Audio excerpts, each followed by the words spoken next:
The Imperium of the Far Future. Life in the 41st millennium is hard. Ruled by the Emperor of mankind from his golden throne on Terra, humans have spread across the galaxy, inhabiting millions of planets. They have achieved so much, from space travel to robotics, and yet billions live in fear. The universe seems a dangerous place, teeming with alien horrors and dark powers. But it is also a place bristling with adventure and wonder, where battles are won and heroes are forged.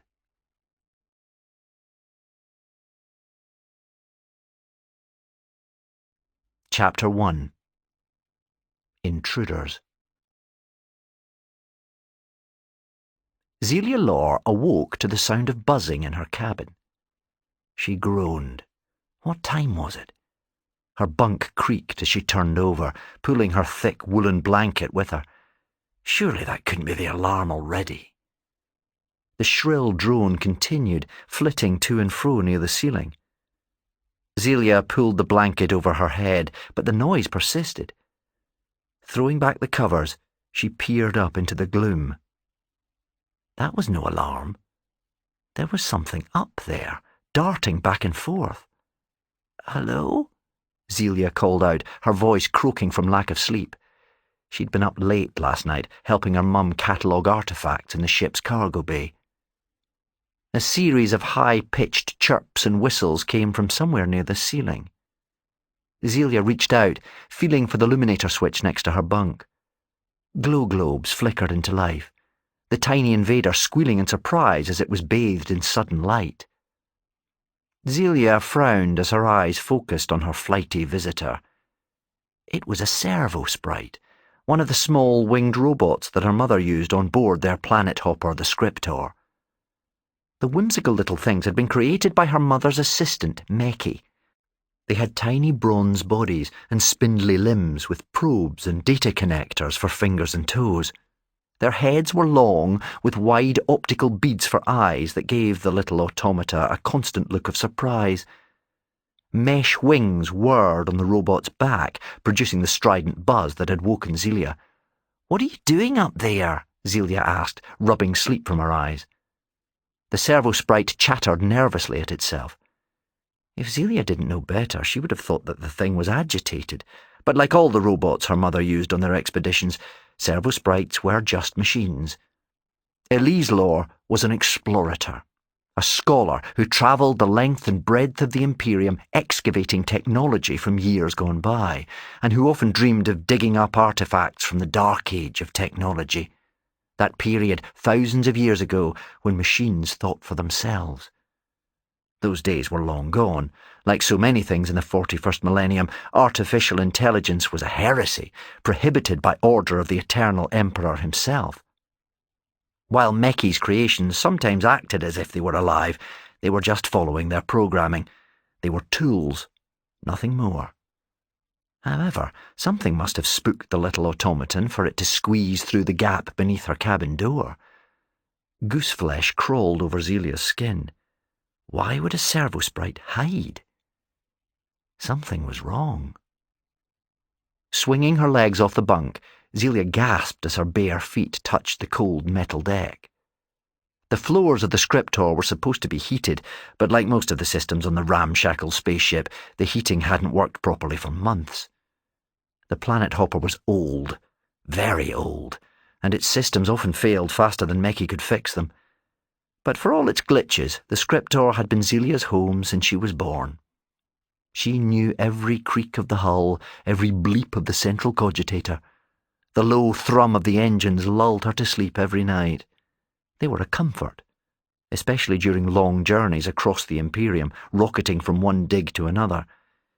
It was an odd, topsy-turvy life helping her mum uncover crashed spaceships or ancient machines on distant worlds all across the galaxy, but Zelia wouldn't have it any other way. But now, the Scriptor didn't feel comforting. It felt uneasy, and Zelia had no idea why. Pulling on her jacket and bandolier, Zelia tapped the Vox stitched into her sleeve. The communicator beeped, opening a channel to the flight deck. Mum, are you there?" There was no reply. Neither from Mum, nor Lex Mechanic Erasmus, her mother's archaeological partner and an expert in galactic languages, both ancient and alien. There was no point trying to contact Meki. Her mum's young assistant was a whiz with technology, but hardly ever spoke to Zelia, even though they were around the same age. At 12, she was a full year older than Meki was, but they were largely strangers, the Martian boy preferring the company of his machines. Zelia didn't mind. If she was honest, Meki made her a little uncomfortable. He was so intense with his pale skin and cold grey eyes. Still, he would know what to do with a flustered servo sprite. The robot bumbled around her head as she opened the cabin door. She swatted it away, but it stayed close as she stepped out into the corridor. The passageway was quiet, electro candles spluttering along the creaky walls. The door to her mum's cabin was ajar, and Zelia could see it was empty. For a woman who spent her life cataloguing artefacts, Elise Lore was incredibly untidy.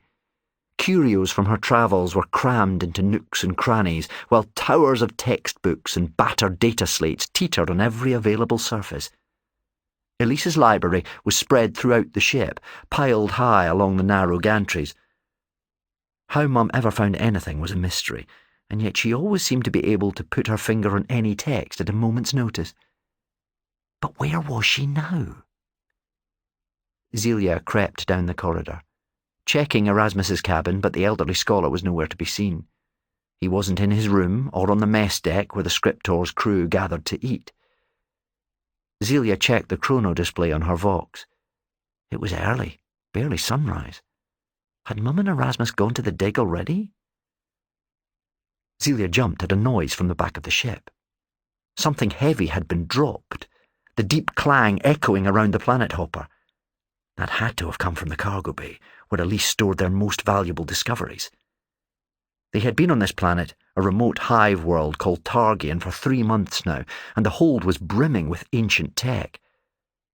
Of course, the noise could just have been Meki checking through the previous day's finds, but somehow she knew it wasn't. Meki was a lot of things, but clumsy wasn't one of them. He would never drop something if he could help it. As the servo sprite fussed around her head, Zelia picked up a heavy-looking ladle that Elise had used to slop Grok's stew into their bowls the night before. It wasn't much of a defence, but it would have to do. Zelia inched towards the cargo bay, praying that she'd find Meki on the other side of the hold's heavy doors. She paused, listening through the thick metal. There was a flurry of movement on the other side of the door, the scrape of leather against deck plates, and then silence. Trying to ignore the increasingly frantic buzzing of the servo sprite, Zelia stepped forwards, and the doors wheezed open. "Hello? Meki, are you in here?" There was no answer. The cargo bay was silent, the lights kept permanently low to protect the more valuable artefacts. She crept through the collection, tall cabinets on either side. Something moved ahead. Her grip tightened on the ladle. "Meki? Seriously, this isn't funny." A boot crunched behind her. Zelia whirled round, swinging the ladle. "You need to be careful," a gruff voice said. "You could hurt someone with that." Zelia cried out as thick fingers caught her wrist. They squeezed, and the metal spoon clattered to the floor. "That's better." A stranger loomed over her, muscles bunched beneath a scruffy vest festooned with brightly coloured patches.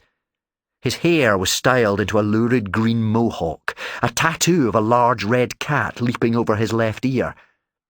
It was a Runak, a ferocious scavenger native to Targian with jagged scales instead of fur. Zelia had only seen the creatures out on the plains, but imagined they smelled better than the thug who was threatening her in her own home. "Let go of me!" Zelia cried out, trying to pull away. "I don't think so, ladle girl," the tattooed thug leered before calling over his shoulder. "You can come out. It's only a little brat." Brat? The thug must only have been a year or two older than Zelia. He was strong, though. There was no way of breaking his grip. More strangers slipped out of the shadow. 2 boys and a girl with spiked purple hair and a glowing eye implant. They all wore similar patches on their jackets, obviously members of the same gang. "What do you want?" Zelia squeaked, and her captor smiled, showing uneven, stained teeth. "That's a good question." The thug glanced around, his small, cruel eyes scanning the rusting relics on the shelves. "We thought this place would be full of treasure, didn't we, Talon?" The ganger behind him nodded. This one wasn't as big, but still looked like he could handle himself in a fight. His blonde hair was cropped short at the sides, and a small scar ran through one of his thick, dark eyebrows. He held no weapons in his gloved hands, but Zelia couldn't help but notice the snub-nosed beamer hanging next to the leather pouch on his belt. "That's what you told us, Riz, but it looks like a load of old junk to me." "Yeah, old junk," Riz parroted, pulling Zelia closer. "Where's the real booty? Where have you stashed it?"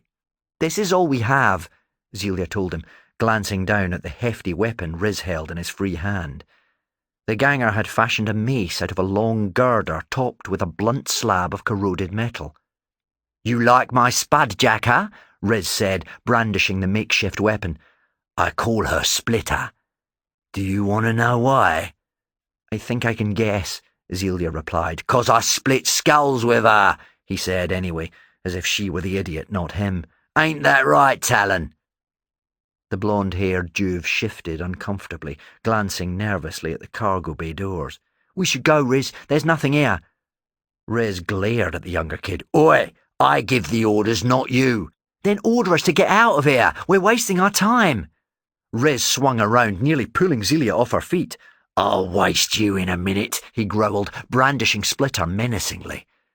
Zelia saw her chance and took it. She lashed out with her foot, kicking Riz's shin. "Ow!" he yelped, spinning her around so she crashed into the nearest cabinet, cogs and gears tumbling all around her.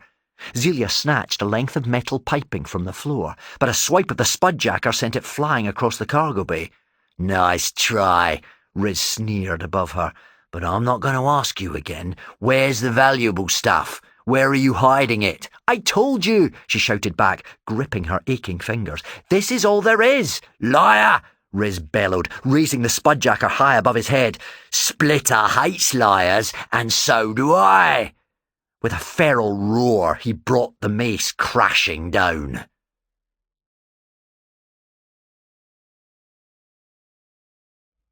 Chapter 2. The Runak Warriors. "No!" Talon yelled, barging into Riz and throwing off the larger ganger's aim.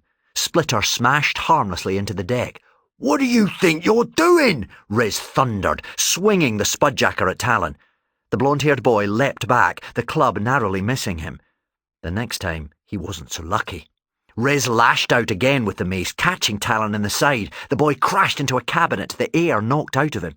"Leave him alone!" Zelia yelled. "Stay out of this, girl!" Riz sneered as the rest of the gang stepped back, too scared to interfere. "He's gone too far this time." He loomed over Talon, the spudjacker held high. Zelia looked up. The servo-sprite was still buzzing around the ceiling. She tapped the Vox on her sleeve, activating a channel to the ship's central cogitator. "Danger in cargo bay!" she shouted. "Protect the artifacts!" "Aye," Riz said, his spudjacker frozen in midair. "What's that supposed to mean?"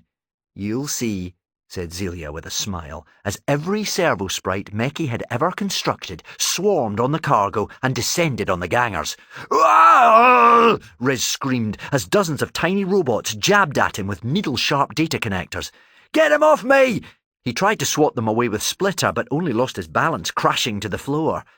The other gangers ran into each other as they were mobbed by the servo-swarm. Even Talon was forced to throw up his arms to protect himself, but Zelia saw him grin at her before yelling at the others, "Let's get out of here!"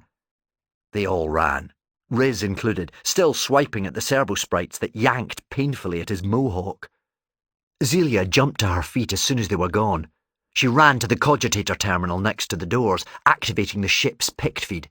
Images scrolled over the display, displaying pictcasts from every corner of the ship. She scrolled through to the external feeds and watched the gang members charge down the Scriptor's ramp, servo-sprites dive-bombing the would-be raiders like fire wasps. As soon as they were clear, she pressed a button and the ramp swung up to slam shut. Suddenly exhausted, Zelia slumped forward, leaning heavily against the terminal. Her legs were like jelly, her breath ragged. She tapped her Vox. "Mum, are you there? Mum!" Elise still didn't answer. That settled it. If her mum wasn't on the ship and wasn't answering her Vox, then there was only one place she could be. "Ouch!" cried Talon as one of the small flying robots jabbed the back of his neck. "You wanted us off the ship? We're off the ship!" The automaton chattered angrily in return, and Talon couldn't help but smile. Ladle Girl had done good. It took a lot to take on the Runak warriors, but she had sent them packing. Their job done, the servo sprites flocked back to the funny little ship, disappearing into a porthole. "Let's get back underground!" Talon shouted. But Riz wasn't happy. "You don't tell me what to do, Talon. Not now, not ever. We're going back onto that ship to teach that runt a lesson she'll never forget." The others didn't move, looking from Riz to Talon, not sure who to follow. Talon's hand dropped down to his beamer. Riz snorted. "You going to blast me, Talon? Is that it? It's funny. In all the years you've had that clipped to your belt, I've never seen you use it. You haven't got the guts. You're a coward, guard boy. Always have been, always will be." Talon didn't have a chance to respond to the jibe. A cry echoed across the vast landing bay, and he turned to see a soldier of the Astra Militarum making straight for them through the clustered space cruisers. He was wearing the Imperial Guard's standard khaki-green uniform, a long shock stick gripped in his gloved hand, capable of delivering a charge that could stop a full-grown Grox in its tracks. "Hey!" the guardsman shouted. "What are you tunnel rats doing up here?" Riz cursed, shooting one last venomous look at the planet hopper before yelling, "Scatter!" The warriors did as they were told, Talon included. He ducked behind a stack of crates, heading for a bolt hole at the far end of the spaceport. He didn't bother looking back for the others. At times like this, it was every ganger for themselves, especially where Riz was concerned. Talon dropped to the ground at the first sound of lasfire, sliding towards a service hatch. He lifted the heavy lid to reveal a ladder. It led down to a tunnel, part of the ventilation system that pumped recycled air around the hive. He started clambering down, glancing up to see Essa lying on the floor. The purple-haired girl was out cold, stunned by the guardsman's shock stick. Talon swore beneath his breath. This wouldn't go well for them back at camp. And all for a planet hopper filled with old junk. Typical Riz. He started to climb down, stopping only at the sound of a spluttering grav bike. It was the girl from the planet hopper, weaving in and out of the other ships in the spaceport. "Where are you going?" he wondered aloud, before a fresh barrage of lasfire sent him hurrying down the ladder. The Runak warriors were just one of the many gangs that inhabited the tunnels and sewers beneath Ral Rata, the largest of Targian's many hive cities. They operated out of a long-forgotten storm drain, their camp in little danger of being flooded on a planet that hadn't seen a single drop of rain for decades. The gang had been Talon's surrogate family ever since he'd run away from home 3 years ago. They were an untrustworthy bunch of thieves and cutthroats, but had taken him in when he needed it most. That didn't mean he was going to cover himself in ganger tattoos like Riz. He wasn't stupid. Talon wore a Runak patch on his vest to show his allegiance, and that was good enough for him. Something about tattoos made his skin crawl. He remembered his brother proudly showing off his Aquila tattoo the day he joined the Imperial Guard. "What do you think, Tally?" Carl had asked. The skin around the official sigil of the Imperium was red raw, the two-headed eagle forever branded into his brother's arm. "Looks great," he'd lied, even though it made him feel sick, and Carl had ruffled his hair. "You'll have one of your own one day," Carl promised him. Not likely, Talon had thought. Everyone was so sure that Talon was going to follow in Carl's footsteps. It was a family tradition, after all. Their father, Tyrion Stormweaver, had trained generations of Imperial Guardsmen. It was only natural that his sons would go into the service. "It's your duty, boy," he would growl at his younger son. "It'll make a man of you. Throne knows something has to." Talon wondered what his dad would think of him now. His son, The tunnel rat. The Runak camp was unnaturally quiet when Talon clambered into the drain. He sighed. This could only mean one thing. Everyone had already gathered in Onak's great hall. Riz would have already taken centre stage, telling their leader what had happened, or at least his side of the story. What was the betting that Talon was getting blamed for Essa's capture? In reality, the so-called Great Hall was a burned-out troop carrier. Talon had no idea how it had got down here. Legend said that Onak's father had stripped the transport down piece by piece and floated it through the sewers. It had been rebuilt in pride of place at the centre of the drain, the other shacks and tents clustered around its blackened hull. By all accounts, Onak's father had been a force to be reckoned with, a legacy his daughter traded on to this day. She was as lazy as he had been brave, but the rest of the gang worshipped the ground she slouched on, especially when she had a stub cannon in hand. She was playing with the weapon now as she lounged on her throne, another relic of her father's reign, fashioned from a gunship ejector seat. The rest of the warriors huddled around the walls, listening to Riz, who was gesturing wildly with his spudjacker in the middle of the great hall. "It's all Talon's fault," he claimed. "You should have seen the treasures inside that ship. They were worth a fortune. But Talon attacked me before I could take what was rightfully mine." "Mine?" Onak drawled, raising a pierced eyebrow. Riz bowed low to cover his mistake. "Yours, leader." "He's a liar!" Every face turned to watch Talon as he strode into the assembly. "There was nothing worth stealing on that crate, just a load of broken machines." "Then why did you attack me?" Riz spat back. "A good question," Onak agreed from her throne. "Because our brave champion was about to flatten an unarmed girl." Riz growled. "She deserved it." "Why? Because she kicked you in the shin?" Talon stuck out his bottom lip. "Poor baby." "Is that what happens, champion?" Onak asked, barely disguising the disdain in her voice. Riz whirled around to face the throne. "She had robots," he lied, desperate to save face. "Huge, hulking robots, armed to their metallic teeth." Talon laughed out loud. "You're kidding! Is that really what you're going with?" Talon turned to address their leader. "Oh, Riz is a champion, all right. A champion of barefaced lies. There were robots, but they were barely bigger than my hand." Riz's face had gone as red as his tattoo. "There were hundreds of them." 3, maybe 4 dozen, Talon countered. "They were annoying, but hardly dangerous." "Says the one who told us to run." "Only because we were wasting our time. You said there was treasure on the ship, but it was a load of rubbish, just like you." "What?" Riz bellowed. "And now Essa is in the guardhouse. Because of Riz, not me." Talon jutted out his jaw. "He doesn't deserve to be our champion."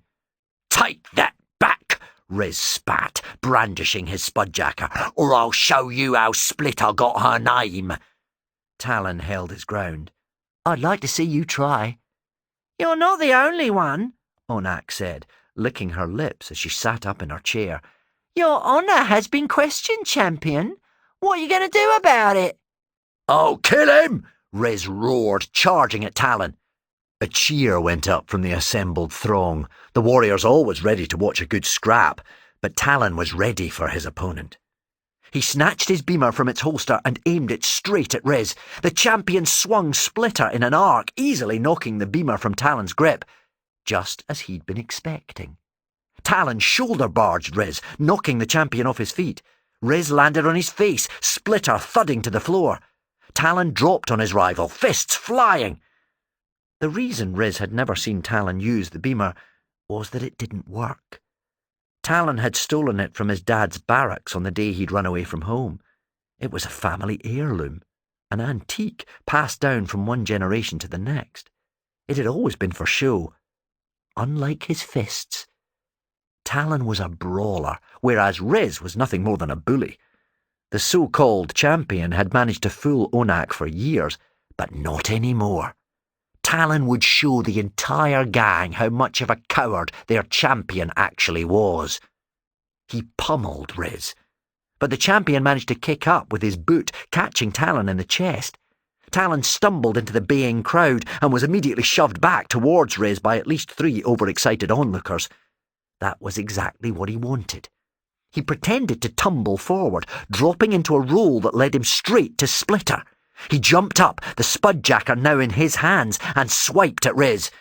The champion threw himself out of the way to avoid getting clobbered by his own weapon and lost balance, landing awkwardly at Onak's feet. Talon brought the spudjacker down inches from Riz's head. A gasp went up around the great hall. But Talon had no intention of striking the champion. He just wanted Riz to beg for his life. Anything to show his true colours. "Do you submit?" he yelled at the champion as he brought the spudjacker down on the other side of Riz's head. "Do you give in?" He lifted the weapon for a third and final strike, and Riz looked up, grinning horribly. "Backlash!" the champion shouted. Electricity crackled from a power cell hidden in the spudjacker's shaft. The energy surged into Talon's body, every muscle cramping. With a strangled cry, he crumpled to the floor, dropping the weapon. All around them, the warriors were chanting Riz's name, urging their champion to finish the job. Grinning with triumph, Riz recovered his spudjacker and held it high above his head like a trophy, bellowing in triumph. With his name ringing in everyone's ears, he turned to Talon and lifted the bulky weapon for the final time, ready to deliver a killer blow. "And this," Riz snarled, spit flying from his lips, "is why I am champion, and you are nothing."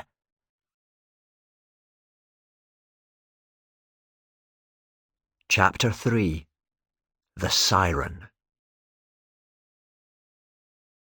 A siren blared through the great hall. Even Riz looked around in surprise, forgetting that he was about to flatten his rival once and for all. "What's that?" he asked, as Onak rose to her feet.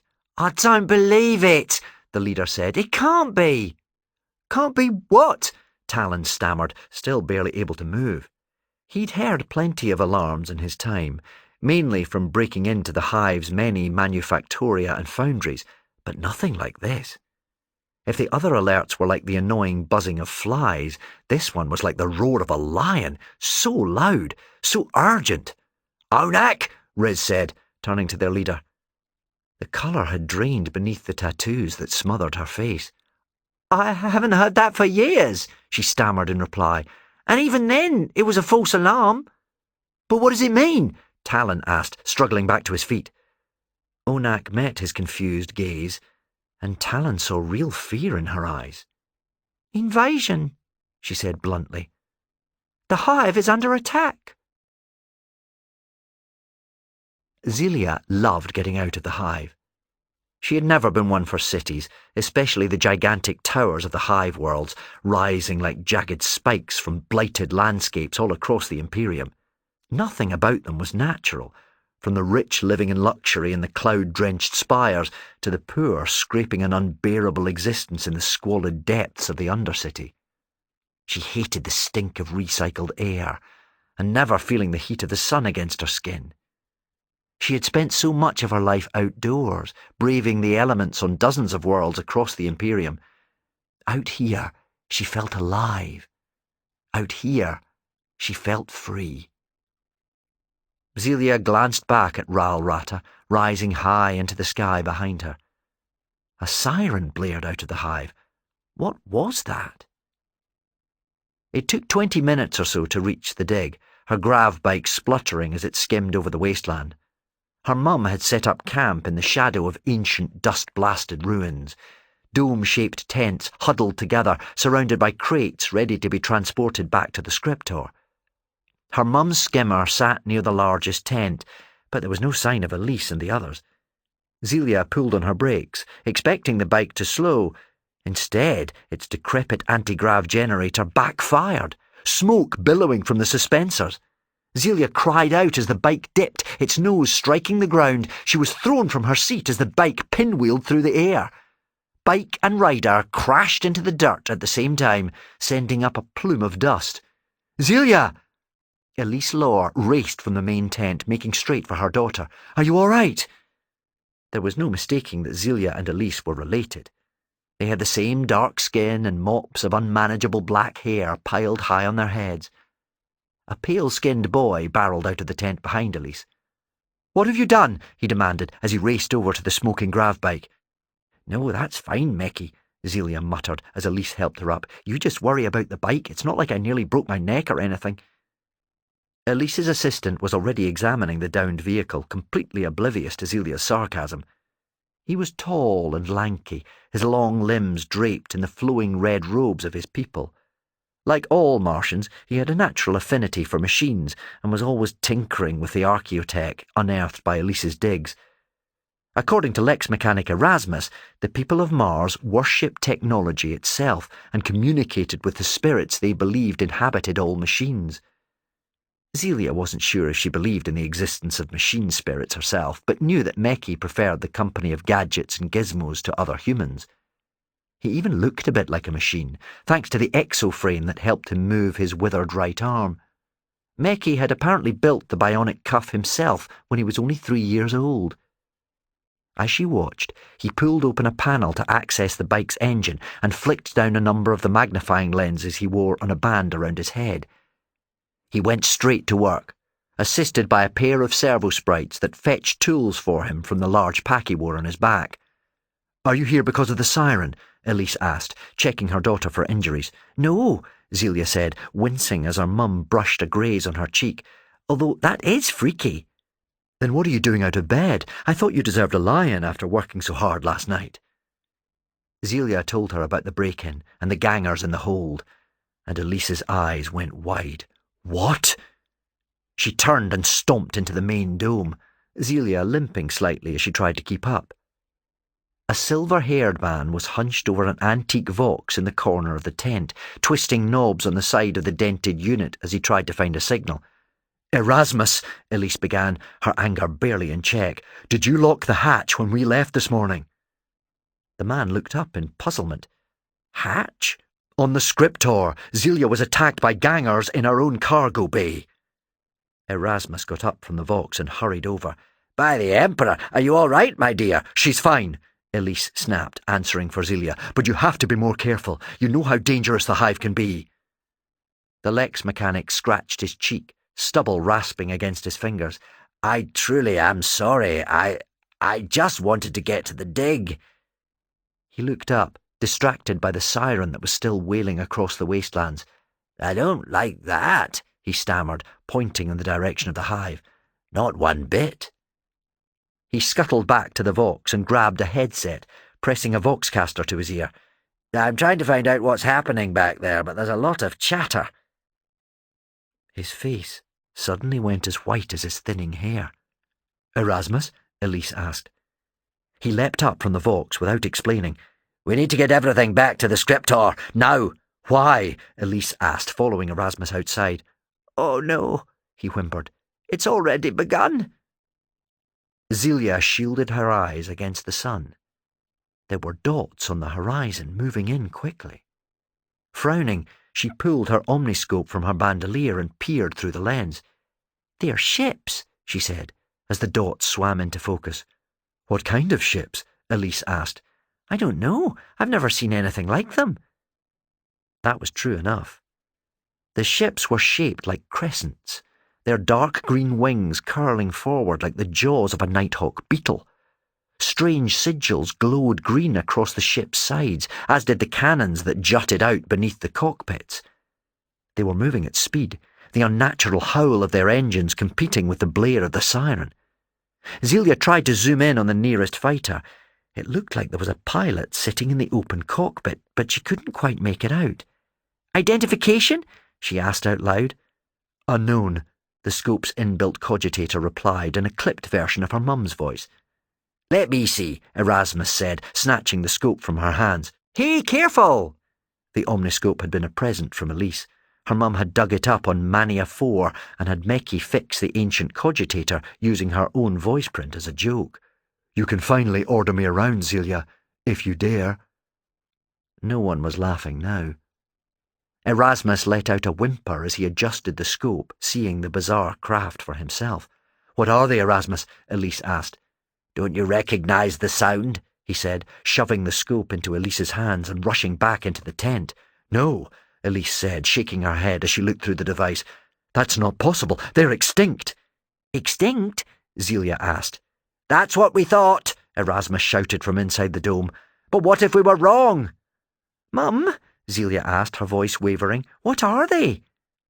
Elise crouched down in front of Zelia and gave her the scope. "You'll need to be brave, sweetheart. Really brave. We all will." "You're scaring me, Mum." "I'm scared too, baby, and for good reason." Behind her, the first wave of fighters had already reached the hive. How had they moved so fast? The strange craft opened fire, their cannons spitting bolts of emerald energy. "They're called the Necrons," Elise said, "and they won't rest until they've destroyed every living thing on this planet."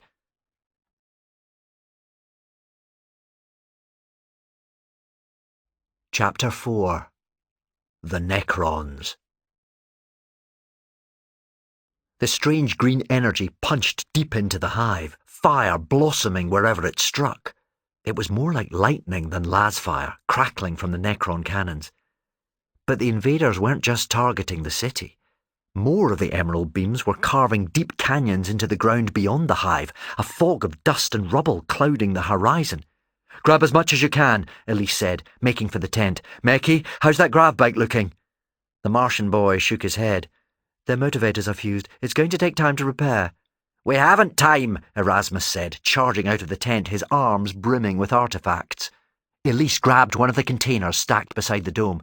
"We can use my skimmer. Zelia, take this." She passed the heavy container to Zelia, who struggled over to the hover sled. Before long, the skimmer was piled high with artifacts. "We won't be able to take much more, Mum," Zelia said, as Elise appeared with even more relics. "We should go," Erasmus agreed, slinging a leather satchel over his shoulder. Elise hesitated, looking back at the containers still scattered around the camp. "You're probably right, but the specimens—" "There will be other digs, Elise," the Lex mechanic told her, clambering into the skimmer. "We've already waited too long." The ground shook, and Zelia stumbled. That had been the third earth tremor in as many minutes. Elise leapt onto the skimmer. "Zelia, Meki, get on!" Zelia was about to follow her mum onto the craft when she spotted something in the distance. The ground between them and the hive was changing colour, a dark stain sweeping out across the plain. She opened the scope and zoomed in, letting out a gasp. A vast swarm of metallic insects were scurrying towards them on sharp, multi-jointed legs. "And lo, the Necron scarabs thronged," an ashen-faced Erasmus muttered from the back of the skimmer, "devouring everything in sight." "Not helpful, Erasmus," Elise said, reaching a hand down to help Zelia onto the hover sled. "What's he talking about?" Zelia asked, climbing on board. "It's nothing," Elise said, but Zelia could tell she was lying. "Just a fragment of text from the Rakosan scrolls." Her eyes went wide. "Oh no." "What?" Elise jumped from the skimmer and ran back to the main dome. "I forgot my data slate. It has all my notes. Start her up, Zelia."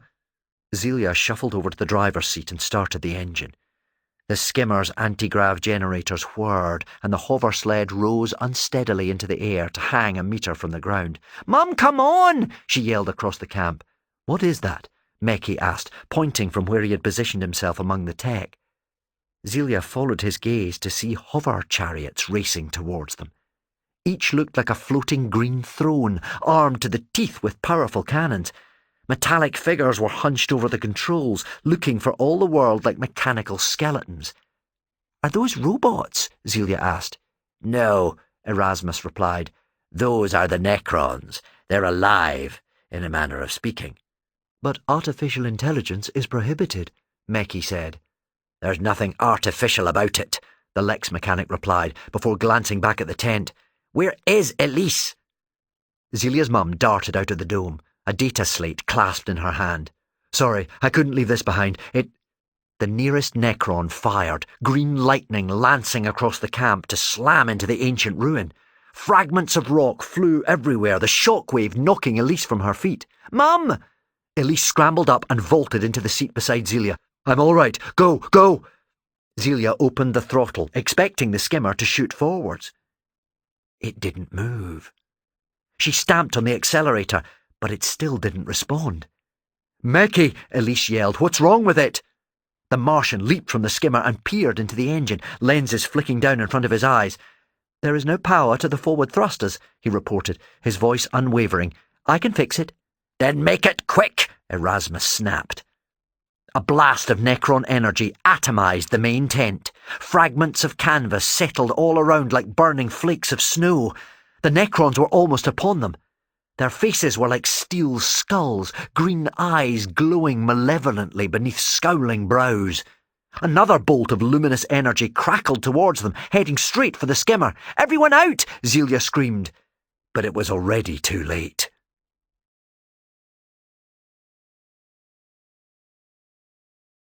Chapter 5. Space Marines. The lightning never found its target. A huge, teardrop-shaped pod crashed down in front of them, blocking the Necron energy with its riveted metal sides. Heavy ramps slammed down, sending up a fresh cloud of dust. Zelia coughed, unable to see, but there was no mistaking the heavy stomp of boots or the clanking of battle-ravaged armour. Zelia had never seen one up close, but knew exactly who the arrivals were. Everyone did. They were living legends, sworn protectors of humanity against the horrors of the universe. They were war made flesh. They were Space Marines. The dust settled, and Zelia found herself looking up at an armoured giant almost 3 times her height, its imposing helm staring right at her. "Get away from here," the Space Marine rumbled in a voice so deep that she could feel it in her bones. "Now." She could barely move, let alone respond. She had seen pictures of the Ultramarines, the blue armour familiar from hundreds of tattered tapestries and stained glass viewports, but to see one face to face, that was both an honour and a curse. Those who found themselves on the battlegrounds of the Adeptus Astartes very rarely survived to tell the tale. As she gaped, the Space Marine joined his brothers, charging into battle, his whirring chainsword held high. He brought the mighty weapon down, slicing straight through the nearest Necron battle skimmer. The alien's cannon exploded in a blaze of green light. By the time the glare faded, the Space Marine had already moved on to its next target, along with the rest of his squad. "Meki!" Elise yelled down at the Martian. "Any time soon would be good." "Working on it," the Martian boy said, up to his elbows in cables. Zelia looked to where the scarabs had reached her abandoned anti-grav bike. The metal insect scuttled over its chassis, jaws chattering. 1 minute the grav bike was there, and the next it had gone. The scarabs had dismantled it in seconds, devouring every single part. Now she understood what the old scroll had meant. Worst of all, they'd be next if they didn't get the skimmer moving. "Meki!" "Yes," the Martian snapped back. "I know." Zelia peered over the side. Meki's right hand was pressed against a circuit board, the tiny haptic implants on his fingertips plugging into the skimmer's cogitator. His eyes were closed, his lips moving as if in prayer as the strange metal strips he called his electus glowed eerily on his arms and head. With a rattle, the skimmer shook. Meki disengaged his fingers and opened his eyes, looking straight at her. "Try it now, Zelia Law." She revved the engine, and the skimmer jolted forwards. "You did it!" Elise cheered, helping Meki onto the back of the skimmer. "Of course," he said plainly, his servo sprites dropping onto his shoulders. There was no arrogance in his voice. It was merely a statement of fact. Zelia opened the throttle and the skimmer shot forwards. She weaved the craft through the battling Space Marines, avoiding both Necron lightning and Space Marine artillery. "Get us back to the script hall," Elise shouted. "We're getting off this planet." By the look of it, they weren't the only ones. The hive was still under attack, much of the gigantic spike ablaze, and ships of all sizes were blasting off from the spaceport located halfway up the towering structure. The evacuation of Targian had begun. A Necron scarab leapt up onto the front of the skimmer and sank its pointed teeth into the metal. "Oh no, you don't!" cried Elise, grabbing an ancient generator coil from a crate of artifacts. She lobbed the artifact at the scarab, knocking the one-eyed bug from the skimmer. The paint had blistered where it had plunged its fangs into the metalwork, smoke curling from 2 perfectly round holes. Another scarab appeared beside Zelia. She cried out in alarm and knocked it from the side of the skimmer before it could take a bite. The hover sled lurched to the right as she took her eyes from the controls. She straightened up, but could hear the scamper of tiny legs on the bottom of the chassis. "We're going to be smothered by those things in a minute," she yelled. Mecky tapped the screen he kept cuffed to his left wrist. "Go up," he told her. "What do you mean?" "What I said. Fly." She twisted in her seat. "Mecky, what are you talking about? This is a skimmer, not an aircraft." The ghost of a smile played over his pale lips. "Not any more. I gave the anti-grav generator ideas above its station. Look."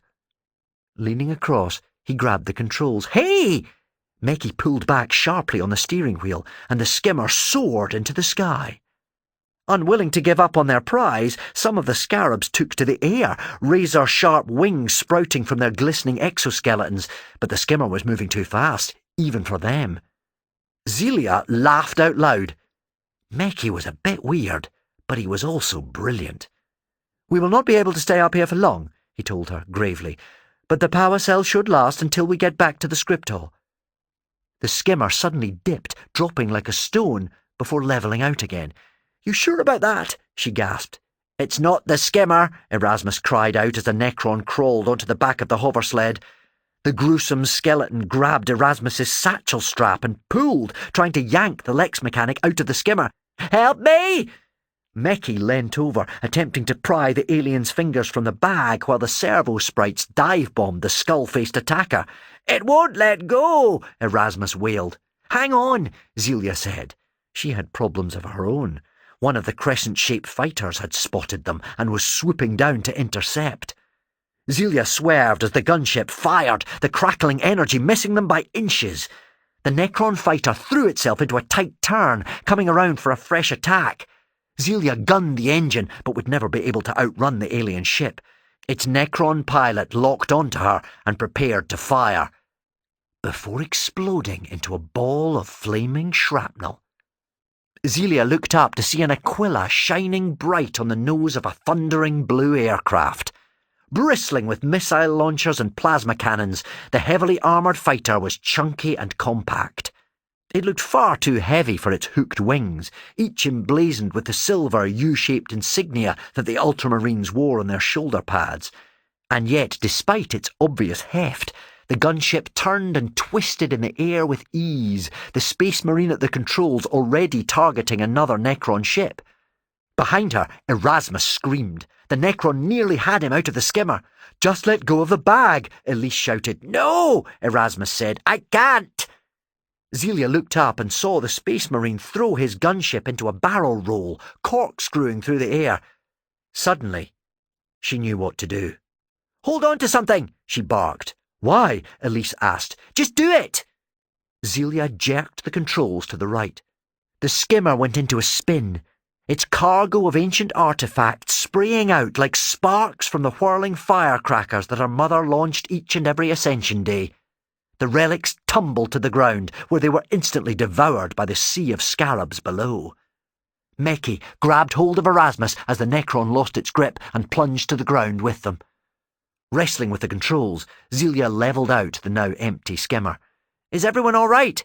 "Yes," Erasmus stammered. "Thanks to you." "Sorry about your artifacts, Mum." Elise squeezed her daughter's arm. "Are you kidding? That was incredible." "All thanks to Mecky's tinkering," she said, glancing back at the Martian. He was sitting looking straight ahead. Were those tears in his eyes? Then she realised why. Only one of the servo sprites was clinging to his robes. The other must have gone down with the Necron. Zelia faced front, staring through the skimmer's Plastech windscreen. There wasn't time to grieve for a robot, no matter how attached Mecky was to his creations. They needed to get back to the scriptor before another Necron tried to bring them down. She had only just managed to pull off that manoeuvre without losing control. Next time, she might not be so lucky.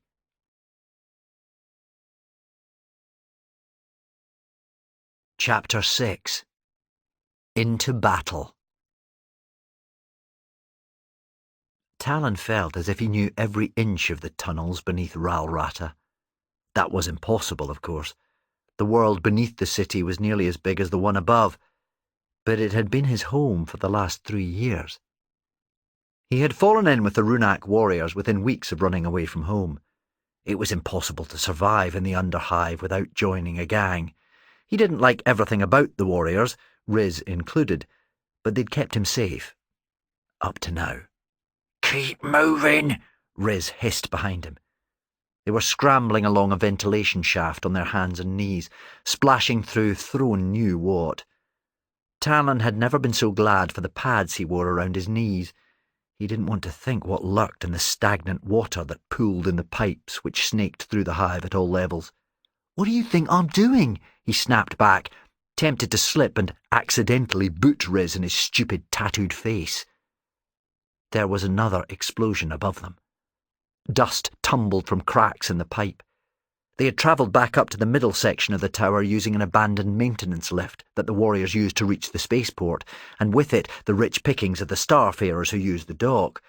Up here, the noise of battle was louder than ever.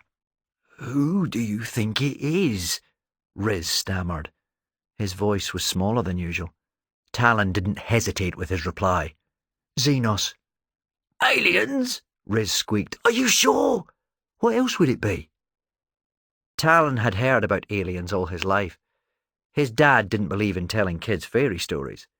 "They need to know what the universe is really like," the old soldier used to tell Talon's long-suffering mum. Talon and Carl went to bed every night with horror stories ringing in their ears, tales of greenskins and tyranids, Eldar and Tau. Major Tyrion Stormweaver didn't skimp on the details. He wanted his sons to be terrified of anything that wasn't human. He wanted them ready to fight. "Aliens are scum, boys. Never forget that. You can't trust them. They certainly don't trust us. They live only to destroy, to corrupt. That's why I joined the Imperial Guard, as did my father before me. That's why you'll join too. It's the duty of every Stormweaver to take up arms against the Xenos threat." They came to a T-junction in the shaft. "Go left," Riz told him. "Not likely," Talon replied, heading right. "That leads to the barracks." "So, there'll be weapons there." "Yeah, and there'll be fighting too. The invaders are bound to target the guardhouse first." Talon's chest tightened. Would his dad be there, facing the enemy, lasgun in hand? "Besides, you've got Splitter, haven't you?" Riz's spudjacker was strapped to the champion's back and had been scraping along the pipe ever since they broke camp. They came to a ladder which headed up to a maintenance hatch. The hinges squealed as Talon opened it, but no one came to investigate. The Ryle Rattans had bigger concerns than a couple of gangers. They emerged in a dingy back alley near Spaceport Market on the middle levels. Onak's orders had been clear. "It'll be chaos up top. Grab whatever you can. Food, supplies, weapons, and get back down here. We'll be safe in the camp." Talon didn't believe that for a minute, but knew what happened if you disobeyed Onak. She had been right about one thing, though. The streets were in chaos. The rattle of autocannons was everywhere, accompanied by screams and the concussive blasts of frag grenades. "Come on," said Riz, drawing Splitter and barging past Talon. "I don't want to be up here for long." Riz stalked out of the alley and crossed the usually busy thoroughfare. The market had been abandoned, most of the stalls already looted by rival gangs. The market catered mainly for the spaceport and the manufactoria of the middle levels, a heady mix of off-worlders and local labourers. The place reeked of oil and sweat, an unnatural fog hanging in the air. Riz's spudjacker smashed against the metal shutters of a workshop on the other side of the street. Talon rushed over to him. "What are you doing?" "This is old Hinkin's place, you know, the toolsmith. I saw him fixing an old las cutter the other day, but he's left it behind. You can do some serious damage with a las cutter." A blast ripped around the corner of the street, scattering debris across the road. "What was that?" Riz said, forgetting all about his prize. His answer came as 3 guardsmen backed across the end of the street, firing at an unseen enemy. Talon grabbed Riz's arm. "We need to go." Green energy lanced through the air and the soldiers were turned to dust. Riz froze where he stood, still gripping Splitter, terrified out of his wits. Talon went to leave him, but then stopped himself. Riz was a pain in the nether regions, but he didn't deserve to end up like those guardsmen. He ran back and pulled Riz towards the maintenance hatch. "Come on!" Another explosion knocked them both off their feet. Talon hit the ground hard, only narrowly avoiding being crushed by Splitter, which clattered to the floor beside him.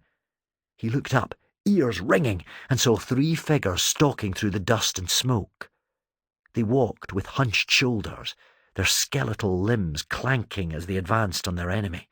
Their eyes glowed green, as bright as the strange alien glyphs that gleamed at the centre of exposed rib cages. "Talon, help me!" Talon looked in the direction of the frightened voice. Riz was pinned to the ground beneath a massive slab of masonry. Talon ran to him and attempted to pull him free. When that didn't work, he tried to lift the huge chunk of rockcrete from the champion's body. It was far too heavy. "Do something!" Riz whined. At the end of the street, the Astra Militarum were fighting back, lasfire bouncing harmlessly from the metal invaders' gaunt bodies. The aliens returned fire with the large energy blasters they wielded in their clawed hands. Talon didn't want to see the result, not again. He looked around, seeing Splitter lying forgotten on the floor. "You better not shock me again," he warned, snatching up the spudjacker. The weapon was already over his head as he turned towards the trapped champion. "No! What are you doing?" Riz cried out as Talon brought Splitter down, pummeling the unmovable chunk of debris. "I thought you were gonna hit me," Riz squeaked as Talon slammed the rock over and over again, cracks spiderwebbing from each blow. "Don't tempt me, just hold still." At the end of the street, one of the aliens turned towards the sound of metal against rockcrete. "Hurry up!" Riz pleaded, not taking his eyes from the metal monster. The skeleton turned and strode towards them. Talon roared with frustration as he brought the spudjacker down one last time, splitting the rockcrete in 2. He rammed the end of the staff into the crack, prizing the 2 halves apart so Riz could wriggle out. The alien raised its weapon. "Give me that!" Riz said, clambering to his feet and grabbing Splitter. He shoved against Talon, knocking him over. Talon hit the ground hard, shards of rockcrete digging into his back. Riz was already running for the ventilation shaft, leaving Talon for dead. The alien fired, green energy arcing towards Riz. The beam hit the champion between the shoulder blades, and in a flash, Riz was gone. Splitter clattered to the ground, its shaft smoking from where Riz had gripped it mere seconds before. The alien swung its blaster around to face Talon. For a moment, Talon couldn't do anything. He couldn't run. He couldn't even breathe. He just stared down the barrel of the alien's glowing cannon. A frag grenade bounced down the street before the Necron could fire, coming to rest by the invader's skeletal feet. The Necron looked down and... boom! Talon threw up his hand to protect himself from the sudden flash, the pungent smoke making him gag. When he looked up, the alien's metal limbs were scattered across the floor, and an Imperial Guardswoman was yelling at him from the other end of the road. "What are you waiting for, kid?" she shouted. "Get out of here before—" The woman's voice trailed off. She was staring down to where the alien had been, eyes wide with disbelief. The skeleton's twisted limbs were crawling back towards each other, the hideous body reforming piece by piece. Within seconds, it was standing tall, missing only its ghastly head. It reached down, finding the silver skull next to its discarded cannon. Its fingers clanked on the metal as it returned the head to its neck. There was a sharp click, and its sunken eyes blazed green once more. Sparks bounced off the reanimated monster as the guard opened fire at point-blank range. "Get to the spaceport!" she yelled at Talon. "Get on a ship!" Talon ran, only stopping to snatch up Splitter. The spudjacker was still warm to the touch. He could have headed back underground, but the guardswoman was right. He needed to get off Targian. He needed to escape. Those things weren't going to stop until everyone was dead and gone. The landing bay was in turmoil, starships already blasting off. Everywhere he looked, he could see enterprising captains offering safe passage from Targian, for the right price, of course. Talon snorted. Even now, when the world was falling around their ears, people were trying to make money. There was only one snag. He hadn't an Imperial credit to his name. Ahead of him, an old man struggled towards a large void ship. It was Hinkins, the toolsmith, lugging a heavy box. The oldling tripped and fell, tools spilling everywhere. Swinging Splitter onto his back, Talon ran over to help. "Leave that alone," Hinkins snapped as Talon grabbed a power hammer from the ground. "I can help," he insisted, dropping the hammer back into the old man's box. "Just take me with you, please." Hinkins looked into Talon's eyes, then down to the Runak patch on his jacket. "I'm not with them anymore," Talon said quickly, his decision made. "I just want to get away." "You and everyone else?" The old man hesitated, before shoving the box into the ganger's arms. "I'm leaving on the Mercator," he said, nodding towards the void ship. "You can come if you carry my tools." "Thank you," Talon said, as Hinkins hobbled on. "I won't let you down." "You better not," the toolsmith said. "Come on, shake a leg. From what I hear about her, Captain Clennon won't wait for long."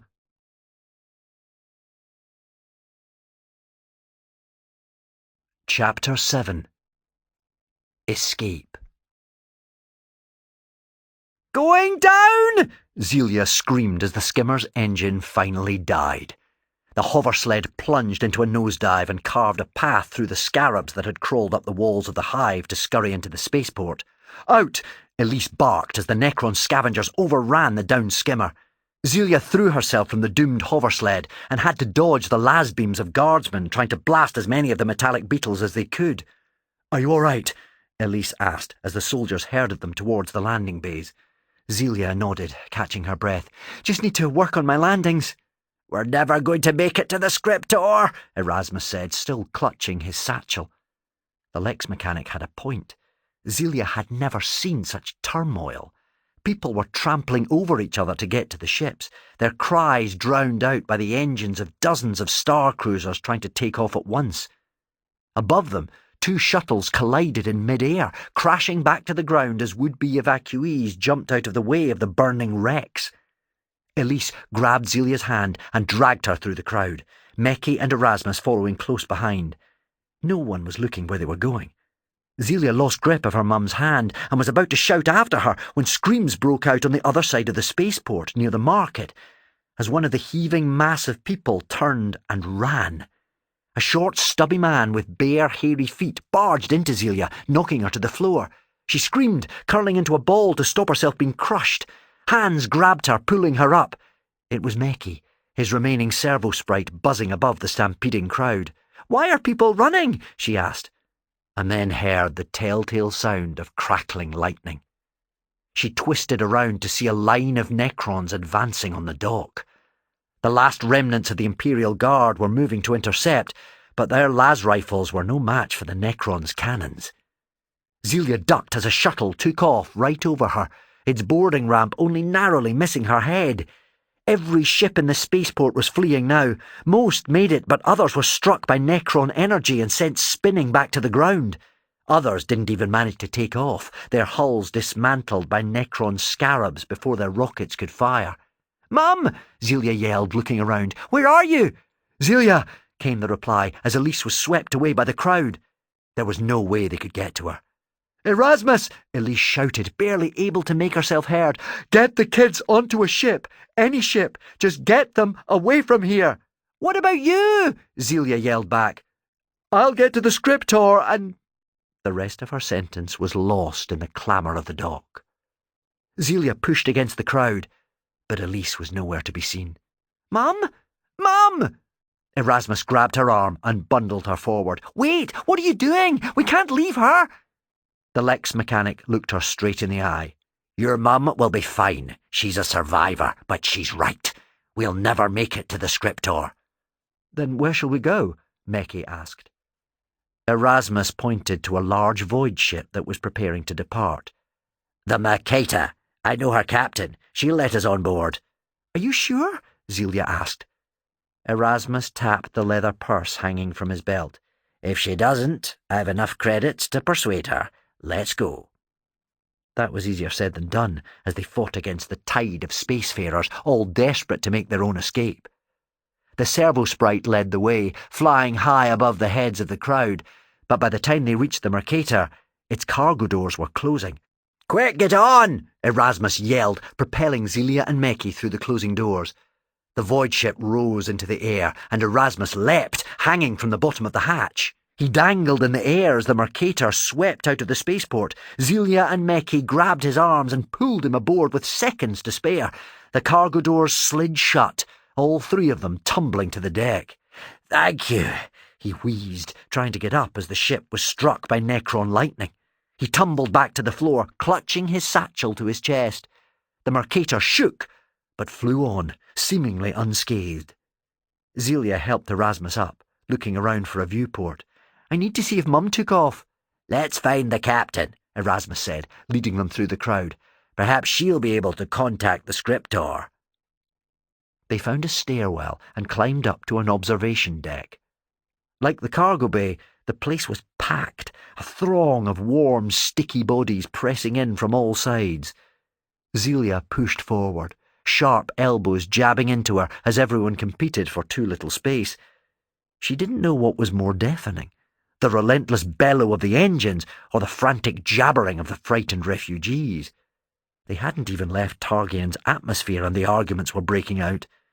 The survivors quarrelled, jealously guarding what few possessions they'd managed to bring with them, glaring at each other with suspicion. And then there was the smell. The place reeked. The stifling temperature on the observation deck was taking its toll. You could almost taste the sweat in the air, stale and bitter. You could almost taste the fear. "Zelia, look!" Erasmus pointed towards a large viewport at the far end of the deck. Outside, Ral Rata was collapsing in on itself, the giant hive tumbling to the ground. A huge cloud of dust billowed up after the Mercator as it rocketed away from the surface. All at once, Targian's rust-coloured sky gave way to inky blackness. They were in space. They had got away. Zelia kept pushing forwards, wanting to see if she could spot the scriptor. The ship jolted, and she staggered, Meki catching her before she could fall. That's when she saw the boy, bunched up on the floor by the viewport. It was the ganger who had saved her from a beating on the scriptor. His eyes were wide as he rocked back and forth, arms locked around his knees. Fighting her way through to him, Zelia reached out her hand to touch his shoulder. "Hello?" He jumped, glancing up at her in terror. "Get away!" "I wouldn't bother with him," said a nearby old-timer sorting tools in a large box. "He said he was going to help, but he's been a gibbering wreck ever since we took off." "So loud," the boy whined, his voice more like a frightened child than a streetwise ganger. Zelia glanced down and saw Splitter lying by his feet. What had happened to its original owner? "Zelia, we need to find Captain Clennon," Erasmus reminded her. But Zelia ignored him. The boy had helped her. Now it was her turn to return the favour. "Have you ever been on a starship before?" The boy shook his head. "Never even been off the ground." She rested a hand on his arm. The muscles beneath his skin were taut. "It's all right to be scared." He batted her hand away. No, it's not. If you're scared, you're nothing. If you're scared, you're—" The ship swayed and he cried out, grabbing Zelia and pulling her close. This was more help than she'd been prepared to give, but she went with it, trying to push him away as gently as possible. He was muttering beneath his breath, "Make it stop, make it stop." "It's fine," she said quietly. "Really it is. Remind me, what's your name?" "Talon," he stammered. "Talon Stormweaver." "Pleased to meet you, Talon Stormweaver," Meki said politely. Zelia smiled. "These are my friends, Meki and Erasmus." "How do you know each other?" Erasmus asked. "Talon saved me when the gangers broke into the ship." She turned back to Talon, who had jumped to his feet. "You said we were safe," the boy babbled. "We are now," she promised. "Then what are those?" She looked where he was pointing and frowned. The Mercator wasn't alone. At least a dozen ships were flying in a loose formation alongside them. Some were Imperial Navy, although most were civilian. However, that wasn't what Talon was looking at. A flotilla of smaller ships was zooming up from the planet's surface, sleek and powerful, with scythe-like wings glinting in the starlight. The same ships that had attacked the hive. "It's the Necrons," she gasped. Talon looked at her in confusion. "Is that what they're called? The aliens?" She nodded. "We saw them out in the wastelands, but Space Marines were fighting them. I thought they would win." "Then you thought wrong. Look!" Behind the Necron ships, giant cracks appeared across the surface of Targian. The continents crumbled, light bursting from the ravaged crust. Zelia shielded her eyes as the planet ripped itself apart, exploding into emerald starfire.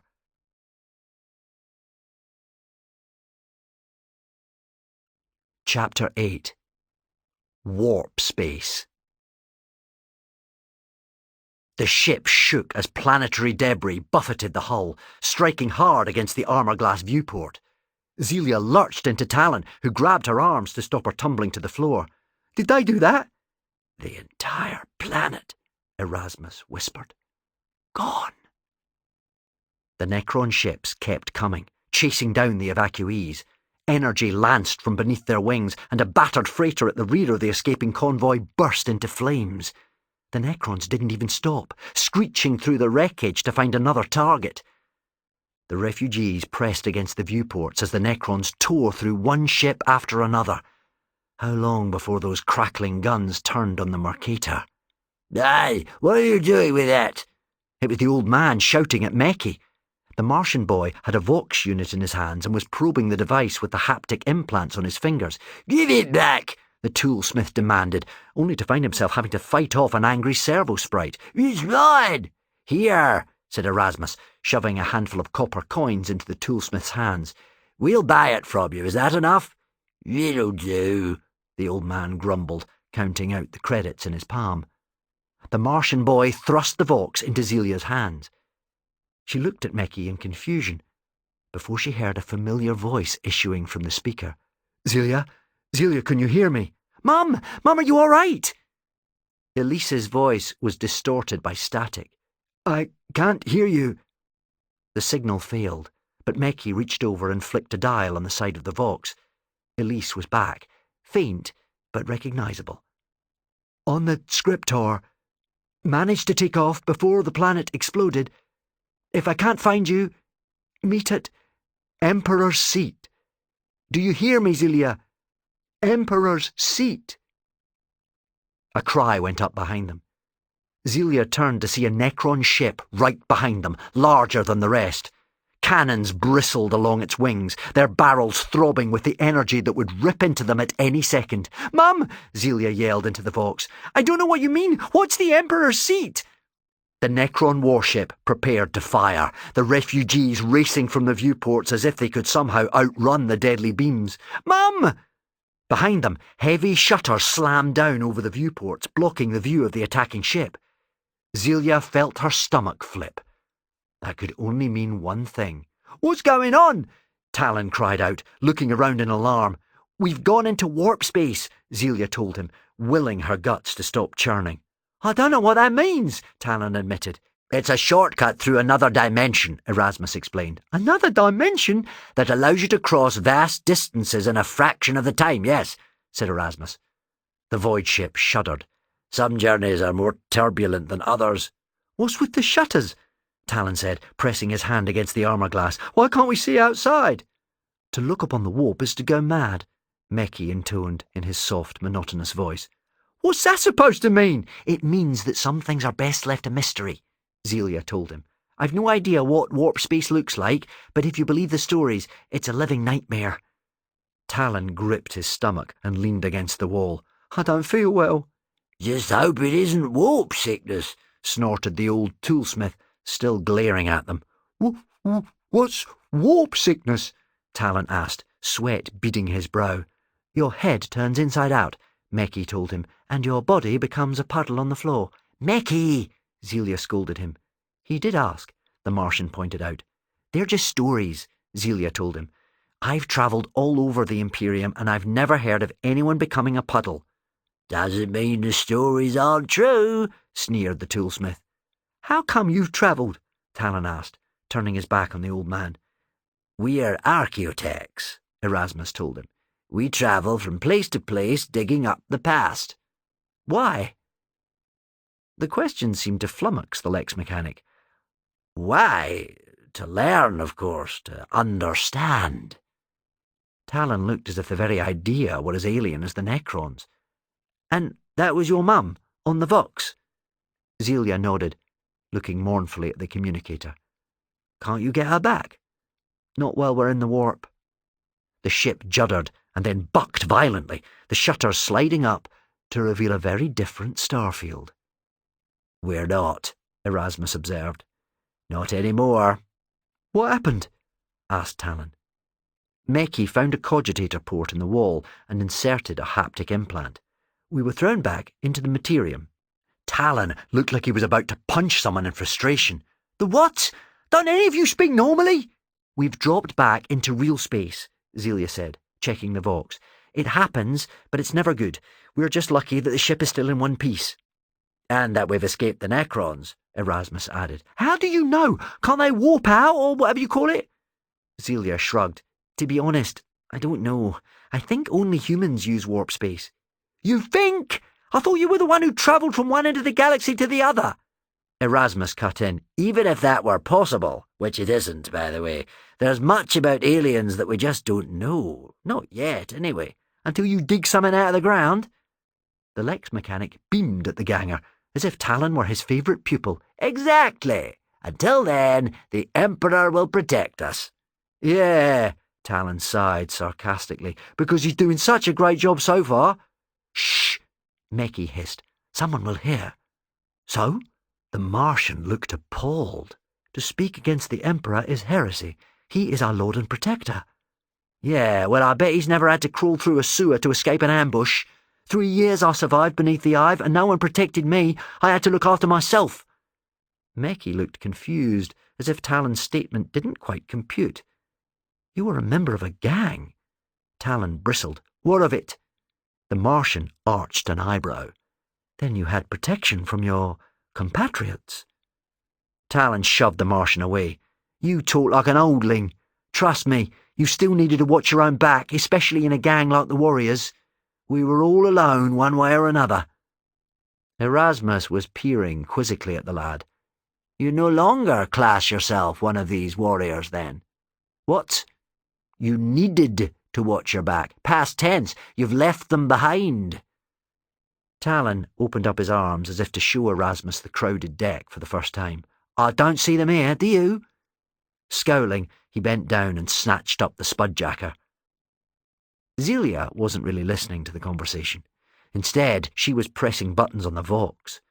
The unit was more than a communicator. It seemed to also have data slate capabilities, although all she wanted to do was re-establish a link to her mum. The servo sprite fussed around her head, and Zelia swatted it away. It only wants to help, said Meki, appearing at her side. Here, let me. He took the Vox slate and started pressing buttons. Zelia turned to the viewport and pulled open her omniscope to search the stars. The captain would soon plunge the void ship back into warp space, maybe after she had made contact with the rest of the evacuation fleet. But where was the scriptor? Where was her mum? The scope beeped as it locked on to something small in the midst of the pitch-black void. The cogitator automatically zoomed in, but Zelia still couldn't make out what it was. More blips appeared on the heads-up display.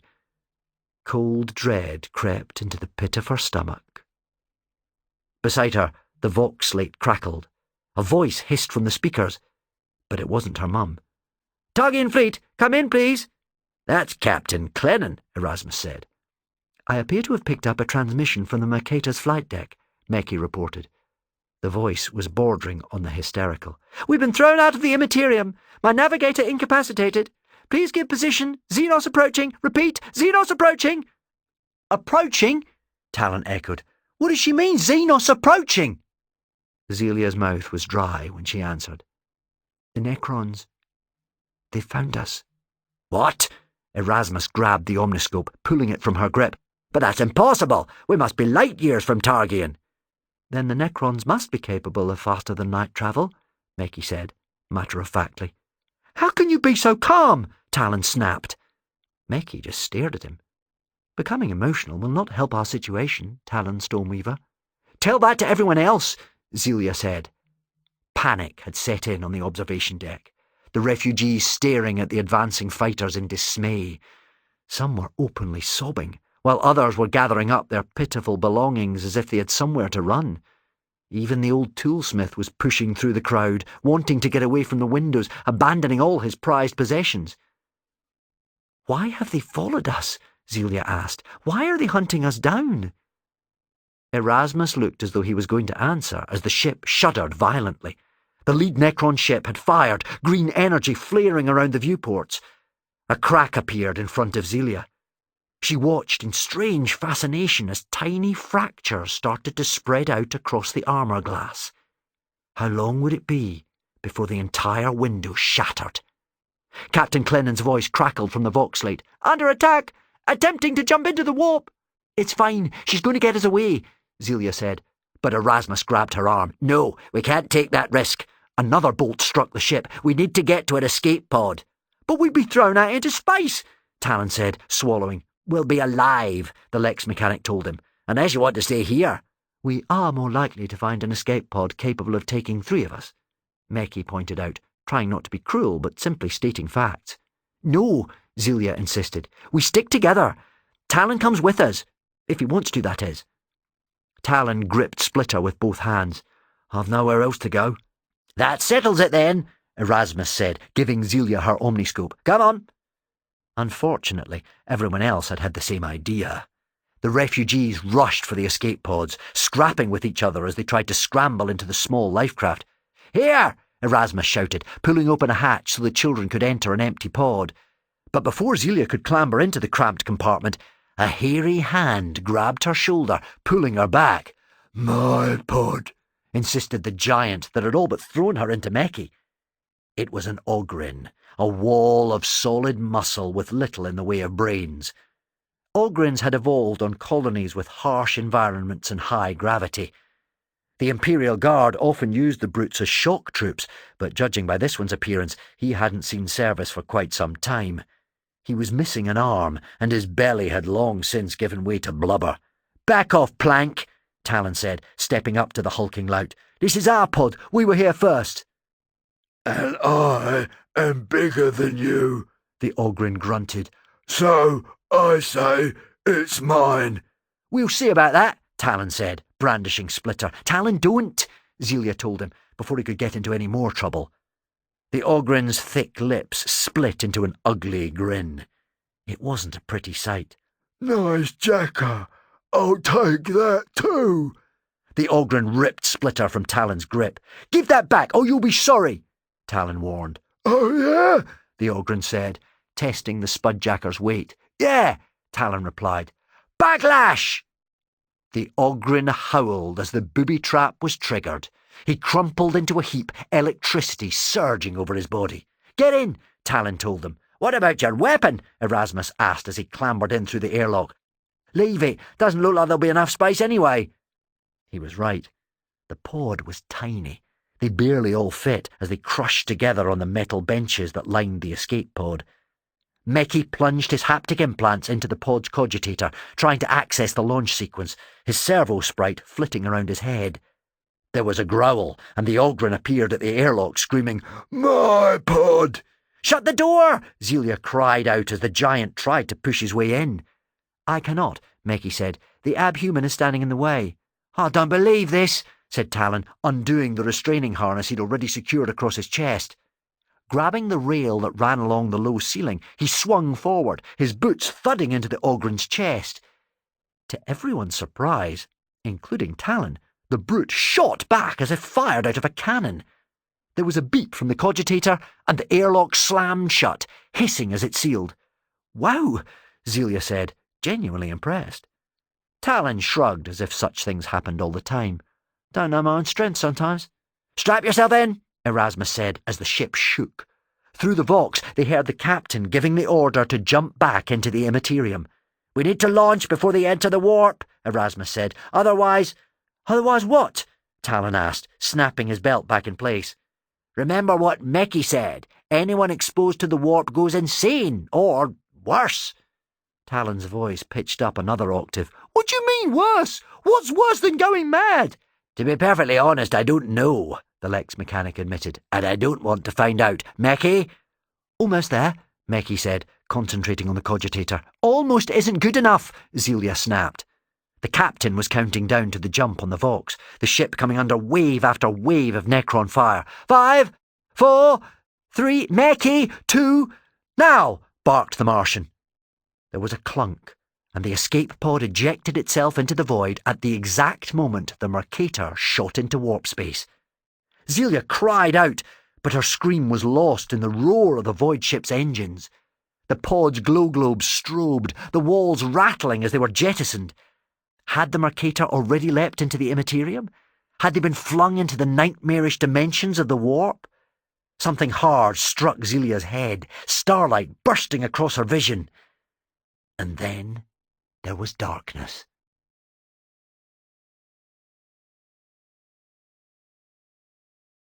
Chapter 9. Flea Pit. Zelia snapped awake. She had no idea how long she'd been unconscious, only that everyone was screaming, including Meki. So much for not getting emotional. The escape pod jolted, throwing her forwards. Only her belt stopped her from crashing into Talon, who was being shaken around like a rag doll in his harness.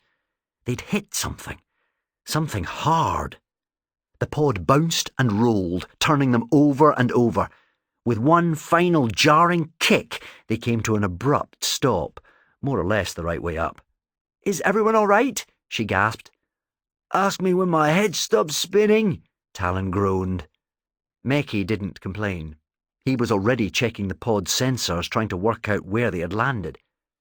Zelia pressed the release on her safety belt and winced as the harness whipped away. She could imagine the bruise that was probably already forming where the restraints had cut into her shoulder, not to mention the lump that had sprung up on her head.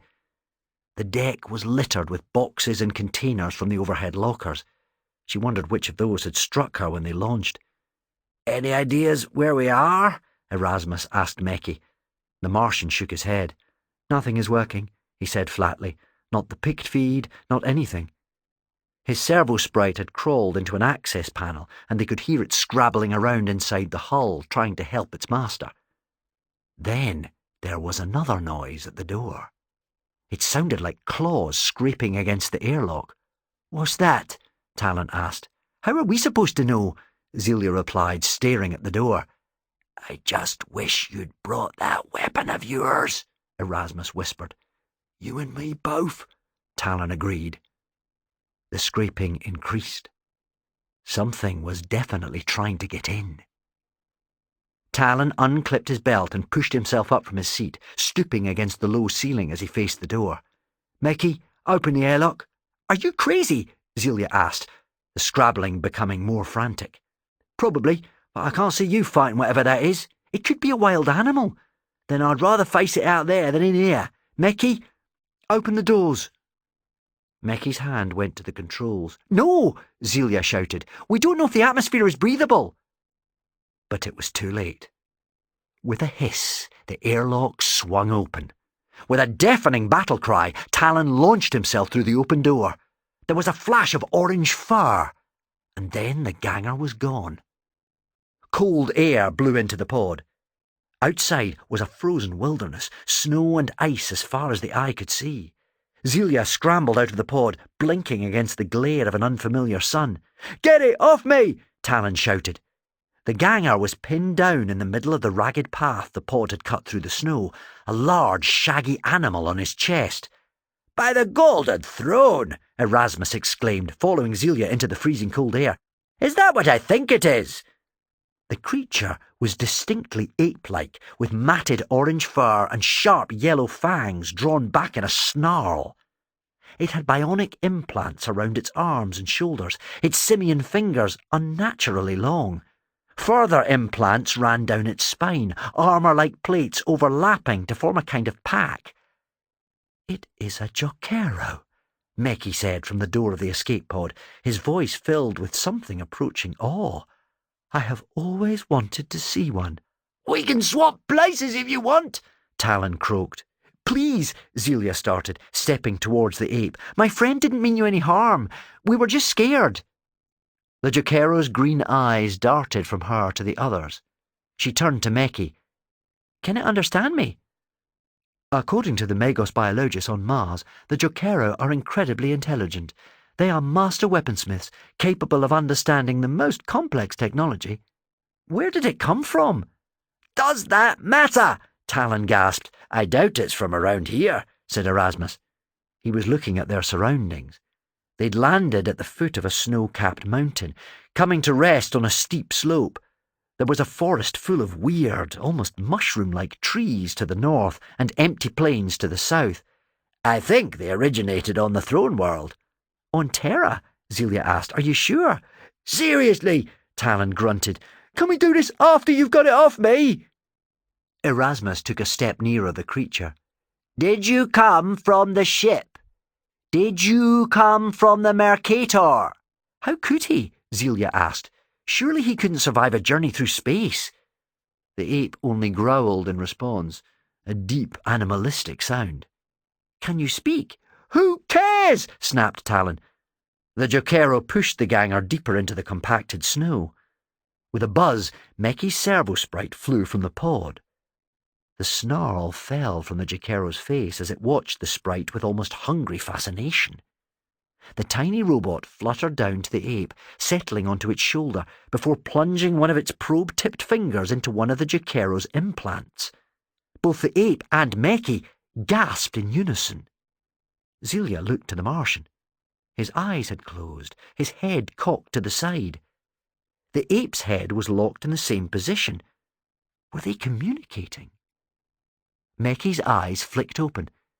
It belonged to a family in the spires on Ralrata. Belonged? Zelia asked. You mean like a pet? The Jaquero growled. More like a slave, Meki told her. It escaped during the attack and got on board the Mercator. He paused. His eyes clouded as if he was searching memories that weren't his. He saw us getting threatened by the Ogrin and pulled it away. Ha!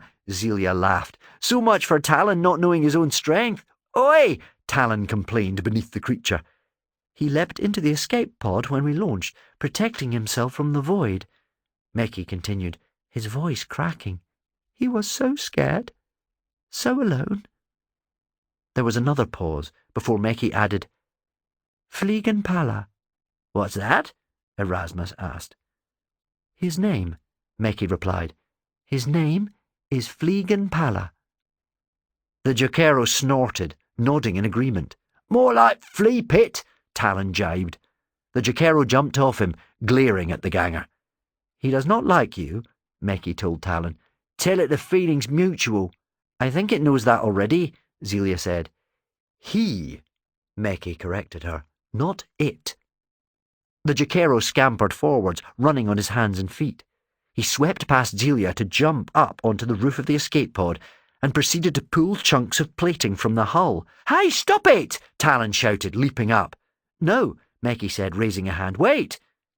The Jaquero pulled out a handful of wires, and his fingers became a blur as he started to reconnect them in a new configuration. With a sudden thrum of power, light spilled out of the airlock. The Jaquero slapped the roof of the pod, grunting at them in satisfaction. He reactivated the power cell, Meki gasped as a wave of welcome heat washed out of the escape pod. He is a genius. The Jaquero snorted proudly. I still think he's a flea pit, Talon muttered, glaring at the ape. The Jaquero ignored him, swinging into the pod, where he jumped onto one of the benches and made space for the others. I think he wants us to go back in, Erasmus said. Why? Talon asked. So he can beat us to a pulp in comfort? No, because he wants us to keep warm, Meki said, clambering back into the pod without hesitation. I'm not going in there with that thing, Talon insisted. Then try not to freeze out here, Erasmus said, joining Meki. Zelia gave Talon what she hoped was an encouraging smile and followed them in. Talon stood and shivered for a moment, his arms wrapped around himself, before giving in. "Oh, fine, I'll come in. But don't come crying to me if he murders us all."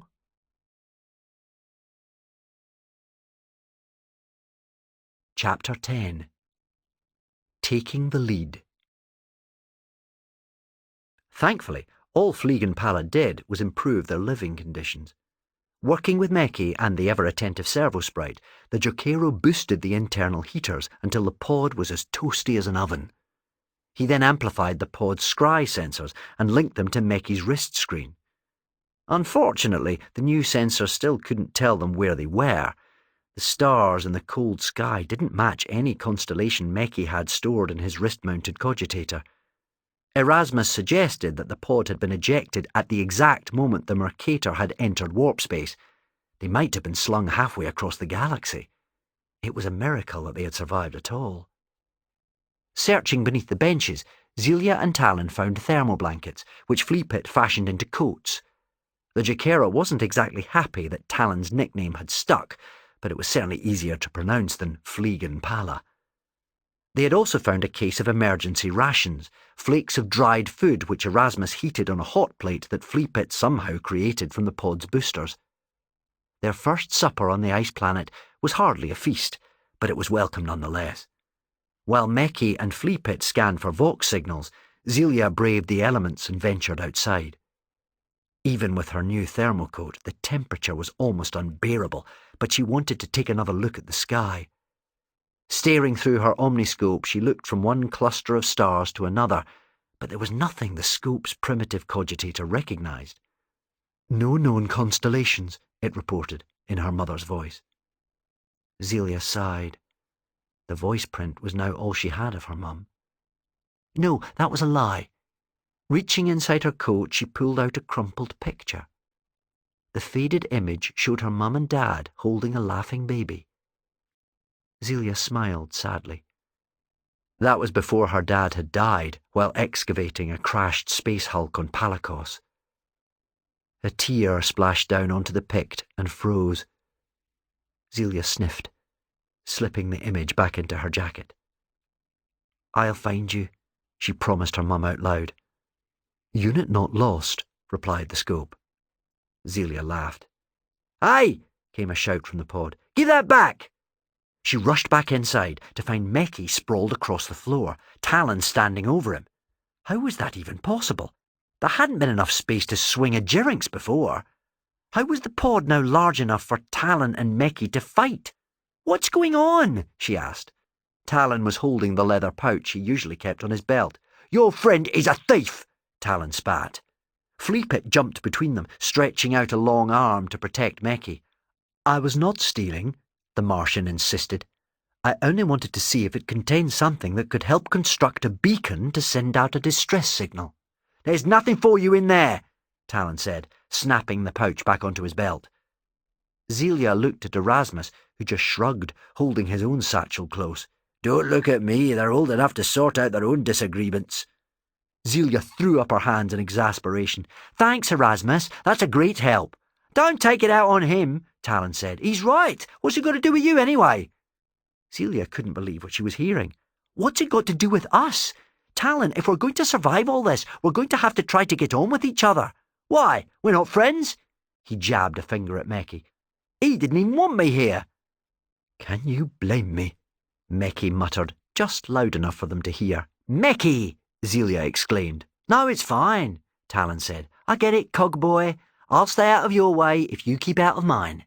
"But Talon," Zelia began, only for the ganger to cut her off. "No, Zelia, I don't need him, and I don't need you. I don't need anyone." There was a buzz, and a glowing hololith appeared in the air, projected from one of the lenses Meki wore around his head.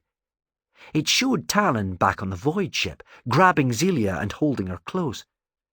Talon stared at it in horror, especially as the hologram zoomed in to focus on his terrified face.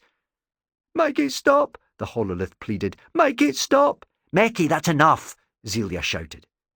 The electronic image vanished, although Meki still glared at a visibly shocked Talon. "What was that?" the ganger stammered. Meki keeps a hololog of our expeditions, Zelia explained, recording everything we discover. That doesn't mean he can record me, Talon said, going to stomp outside. Zelia tried to stop him. Where are you going? Anywhere he isn't, said Talon, shooting a venomous look at the Martian. Zelia let him pass. The door swung open, and after a sudden gust of wind, slammed shut. She dropped onto one of the benches, suddenly feeling bone-tired. She looked up at Meki, who was frantically tapping on his wrist display to hide his anger. Day one, and they'd already come to blows. Meki and Talon were arguing, and then there was Erasmus. She'd expected the Lex mechanic to take control, but he had retreated into himself, content to sit in the corner of the escape pod hugging that satchel of his. Someone had to take the lead, and it looked like it was going to be her. So, Meki, she said, forcing a smile, tell me about this beacon.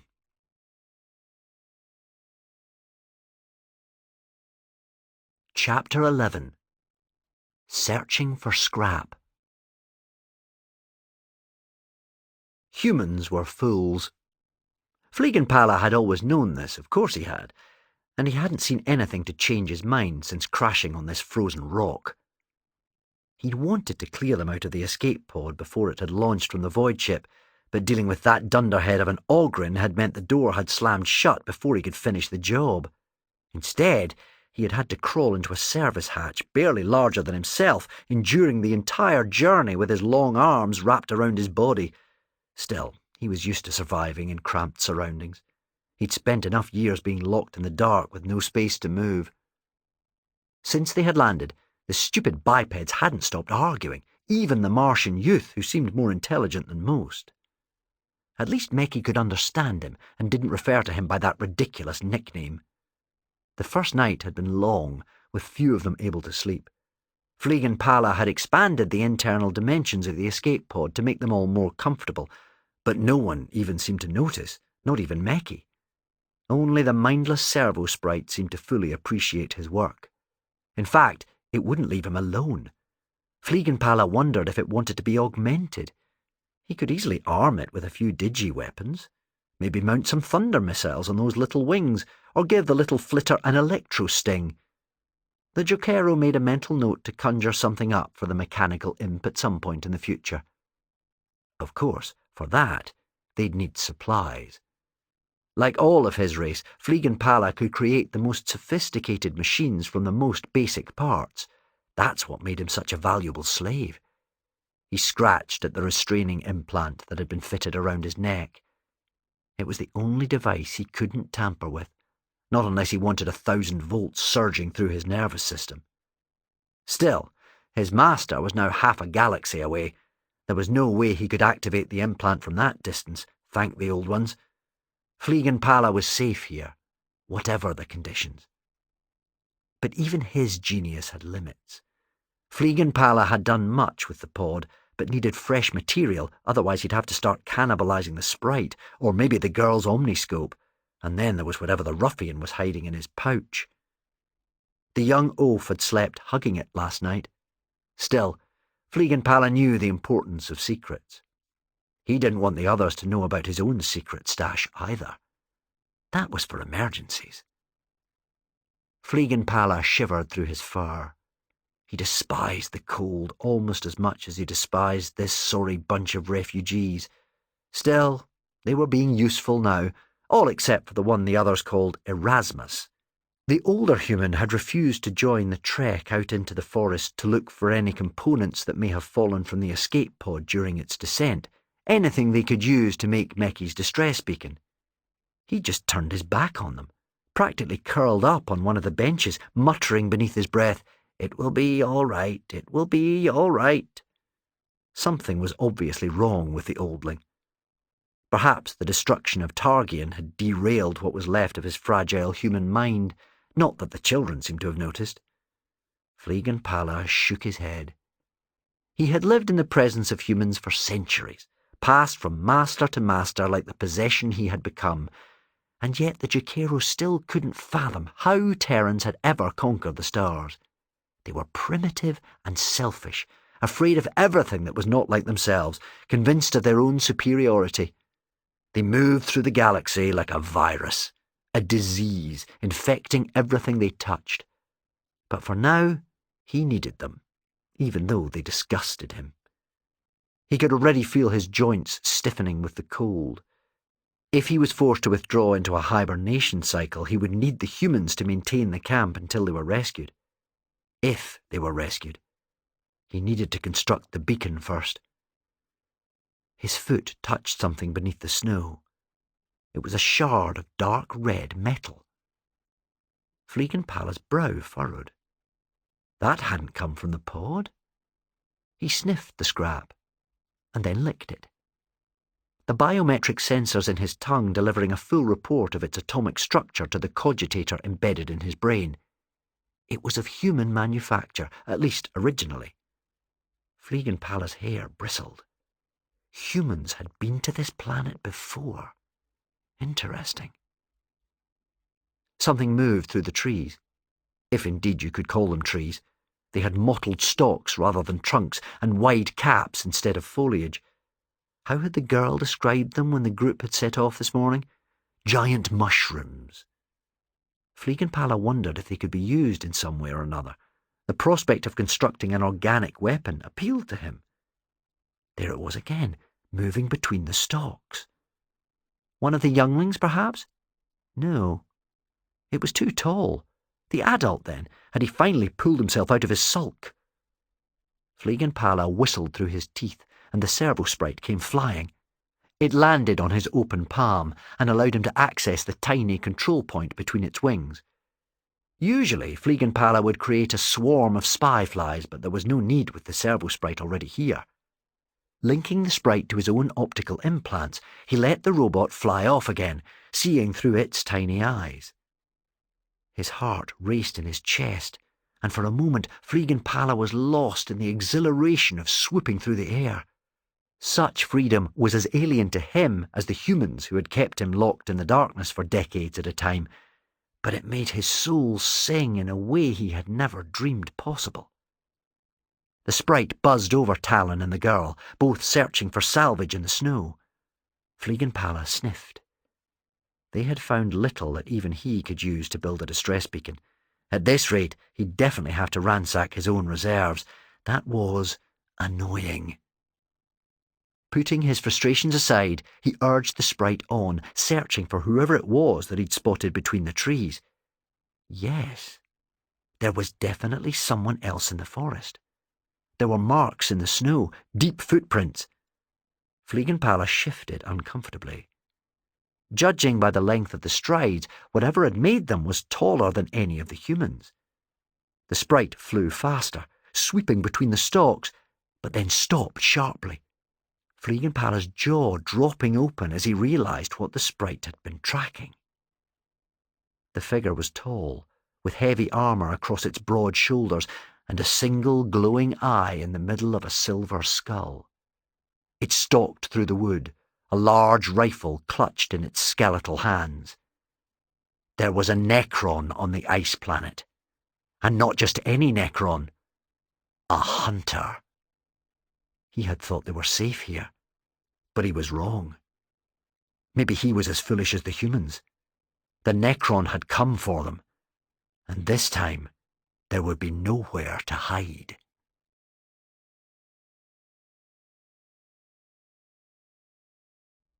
Chapter 12. Cover your ears. Zelia looked up as something charged towards them. "What's that?" Talon said, putting himself in front of her. "Let me see," she said, shoving him aside. For a guy who wanted to be left alone, he spent a lot of time trying to protect her. A flailing shape came barreling out of the mushroom trees, kicking snow everywhere. Zelia went to run, until she realized it was Fleapit. The Jokero was thrashing his long arms in the air and screeching at the top of his lungs, the servo-sprite following close behind. "What is it?" she asked as the simian floundered towards them. "What have you found?" The Jokero chattered an agitated response, but she was forced to shake her head. "I can't understand you." "Where's Cogboy?" Talon asked. "He can talk to this thing." "You mean Meki," she corrected him, "and I don't know." The Jokero rolled his eyes and grunted at the servo-sprite. The robot darted obediently into the trees, reappearing a few moments later with a panting Meki. "The sprite said there was danger," the Martian gasped. Fleepit chattered at him, and Meki raised his hands. "Slow down, please, you're talking too fast." The Jokero growled in frustration and flexed his shoulders. As the children watched in amazement, the metal plates on his back opened like doors, and the servo-sprite flew inside. Meki went to look where it had gone, but Fleepit raised a warning hand. Seconds later, the servo-sprite emerged, carrying a ridiculous amount of technology, which it dumped into the snow. The doors slammed shut, and Fleepit turned his back on them to rummage through the pile of gadgets. "Where did that lot come from?" Talon asked. Meki could only scratch his bald head in amazement. "I have heard that Jokero hides secret supplies of technology as rodents store nuts for winter." "Hide them where? In thin air?" "Something like that," Meki replied, "in micro-dimensions." Talon looked at Zelia for support. "Do you understand any of this?" She nodded, watching Fleepit work. "I think so. Erasmus has talked about them in the past. Micro-dimensions are supposed to be pocket universes, much smaller than our own." Talon shook his head. "No, that doesn't help at all." "Think of them like the warp," Meki said, picking up the explanation. "A miniaturized reality that theoretically can be accessed by a portal or gate." "You mean that thing on his back?" Talon asked, as Fleepit started to bolt the gadgets together. "It's like a magic door where he keeps his stuff?" "Not magic," Meki insisted. "Science." "Same difference," Talon said, although a smile spread across his face as he realized what the Jokero was building. "It's a cannon! A dirty big cannon!" He was right.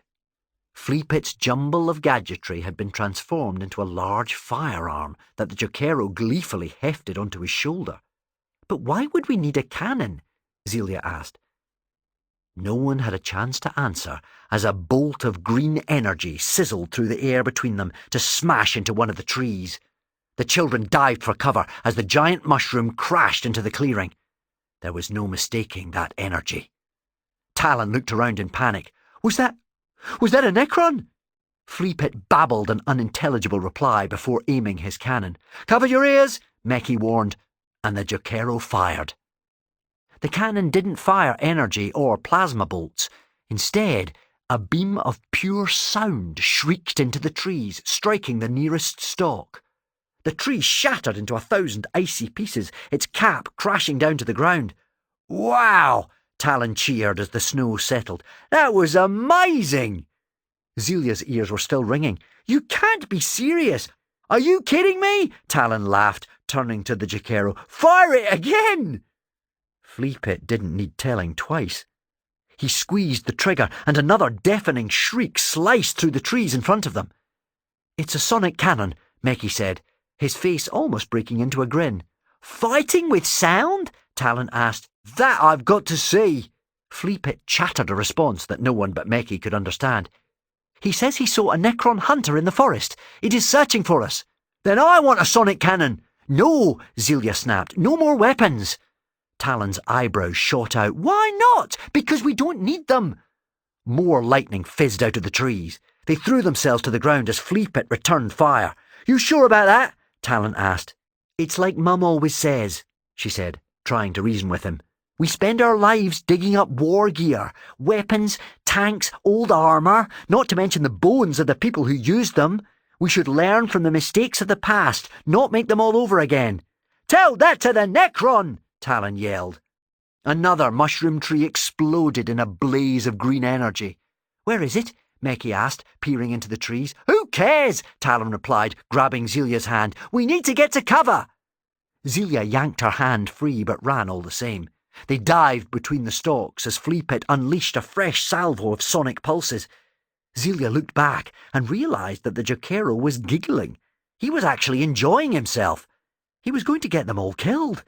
Another of the giant mushrooms came crashing down. She yelped and rolled out of the way. She looked up, spitting snow from her mouth.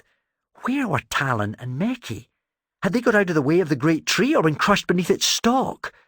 Something moved behind her, a flash of dull silver among the mottled trees. Zelia clapped a hand over her mouth to stop herself from screaming. It was the Necron, rifle in hand. She ducked behind the nearest mushroom tree, only daring to peek out once her heart had stopped hammering. The alien was gone. Then she saw it again to her left, stalking away from her.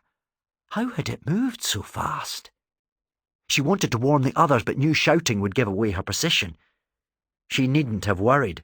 Spotting the metal skeleton, Fleepit turned and fired, obliterating even more trees.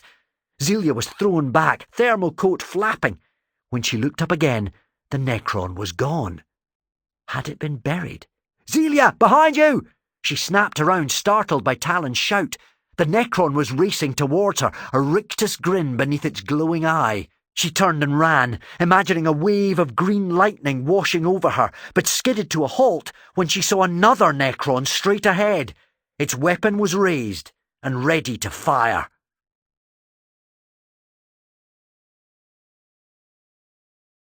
Chapter 13. The Sound of Victory. "Get down!"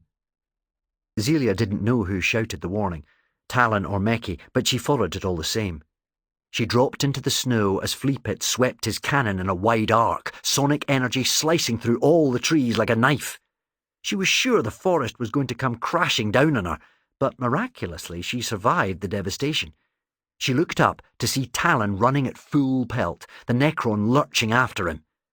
As she watched in terror, the skeletal stalker shimmered and vanished, only to reappear in front of the fleeing ganger. It shot out a grasping hand, but Talon ducked, dropping into a roll. The Necron's gaunt fingers closed around thin air, and then it was gone again. Talon scrabbled to his feet and started to run towards her when the air behind him started to shimmer. Zelia jumped up, knocking Talon to the ground as Necron energy zapped over their heads. By the time they looked up, wiping snow from their eyes, the Necron was nowhere to be seen. Talon jumped to his feet. "They're everywhere!" "No," she told him. "I don't think there's more than one. It's the same Necron, not an entire army." "But how can it move so quickly?" "I think it can teleport." "Teleport? How?" She shrugged. "I don't know. Magic?" Talon helped her up. "Don't let Meki hear you saying that." She brushed snow from her cape.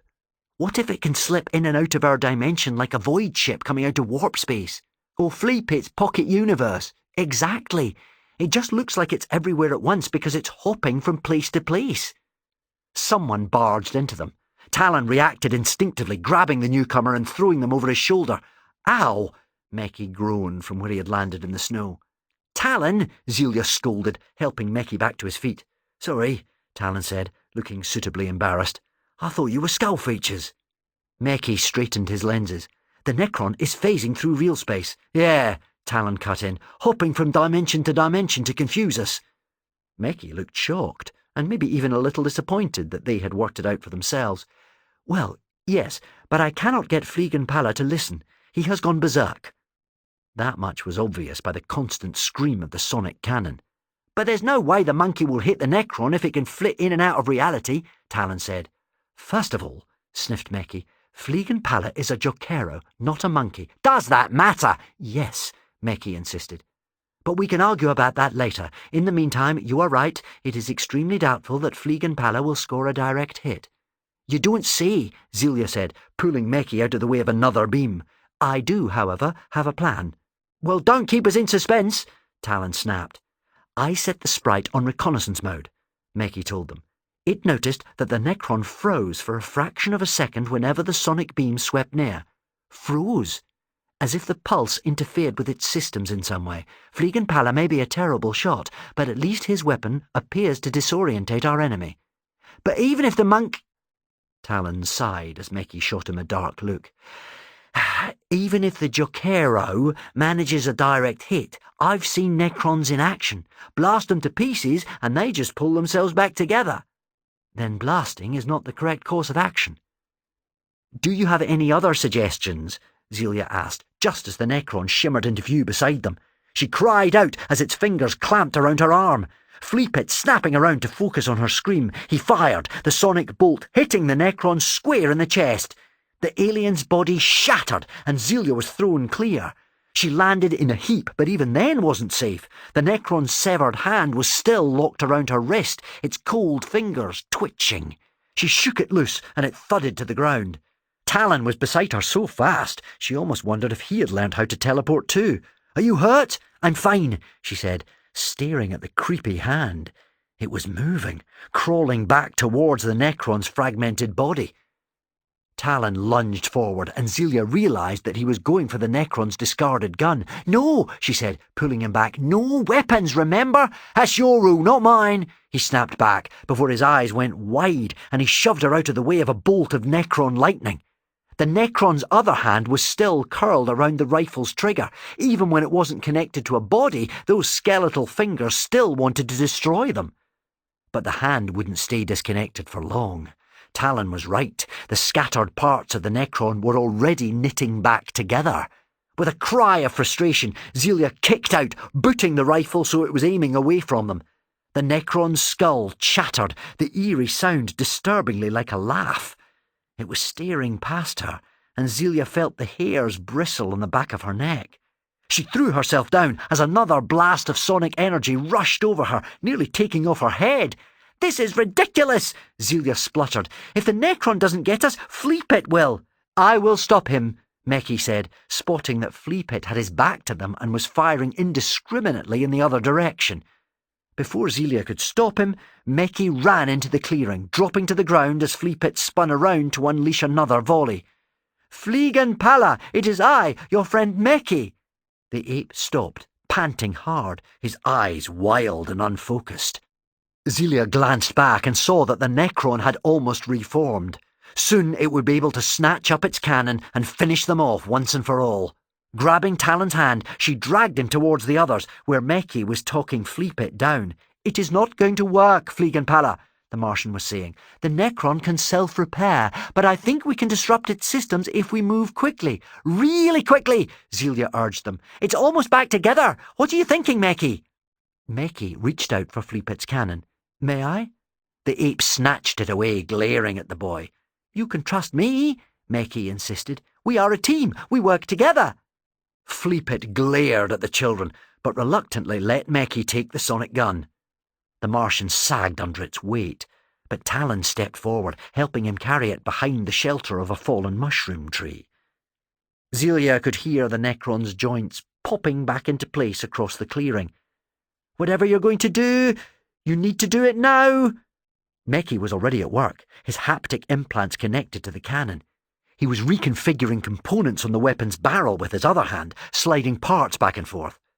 Fleapit's eyes went wide as he realised what the Martian was doing, and he let out an eager grunt. He dropped to Meki's side and started to assist. Meki looked into the Jaquero's excited face. "It should work, yes?" "What should work?" Talon asked. "What you doing?" Something fizzed in the trees behind them. The Necron had teleported again. Zelia looked around, wondering where it would reappear. The answer came in a bolt of green energy streaking from behind. Fleapit pulled her down, squealing as the lightning glanced off his long arm. He snatched it back, a black streak across his forearm where the ray had scorched the orange hair. Fleapit's teeth were clenched against the pain, but he was still alive. They had been lucky, but there was no telling how long their luck would hold out. The Necron shimmered into being on the other side of the fallen tree. It stood tall, weapon raised, barely a scratch on its metal chest. The snow crunched beneath its metal feet as it marched towards them. "Meki!" Zelia hissed through gritted teeth. The Martian slapped the last component in place. The sonic cannon was a mess, cables running everywhere. But Meki seemed happy with his work. "This might hurt," he warned them, slamming his hand onto a switch he'd fashioned from the trigger.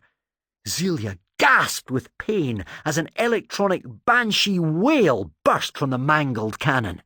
The noise was unbearable, a long, high-pitched howl that seemed to cut through her bones. "We need to go!" It was Meki shouting right into her ear, struggling to be heard above the cannon's scream. "The pulse won't last much longer!" He helped her up, and she fought the urge to be sick.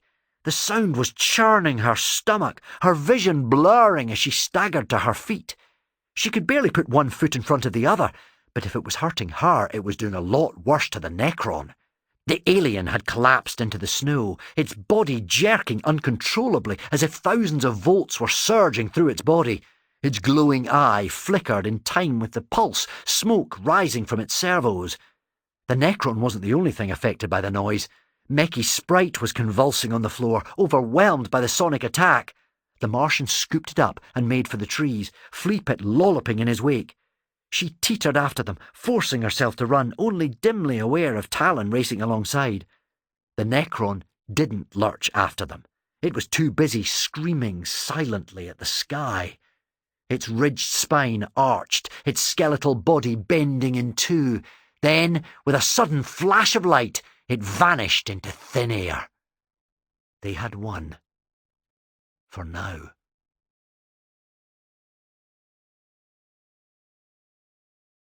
Chapter 14.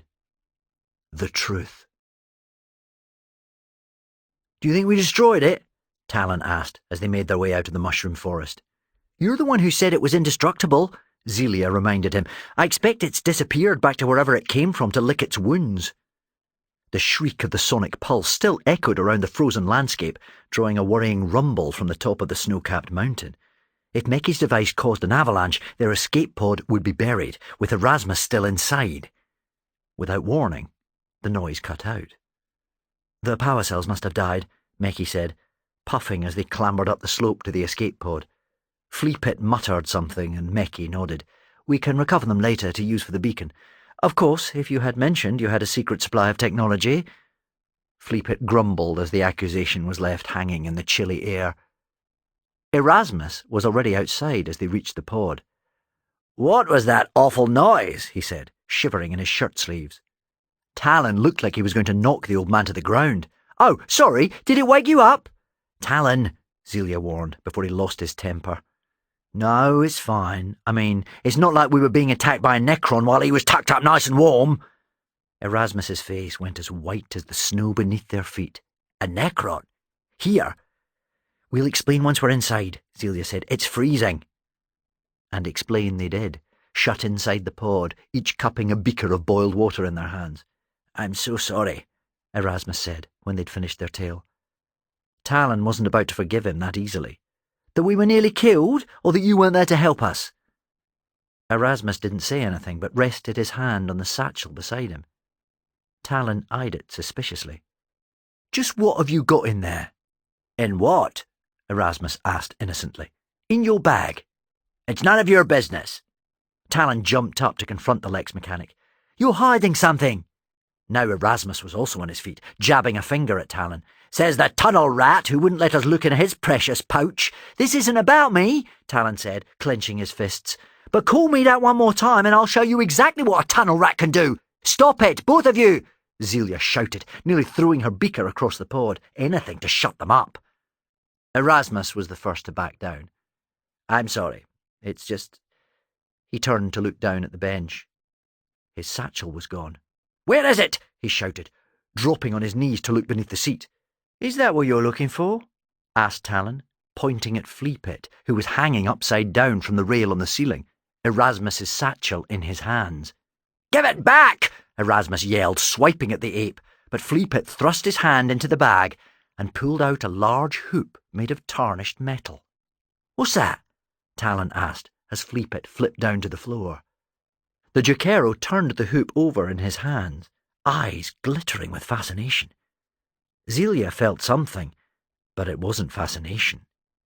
It was disgust.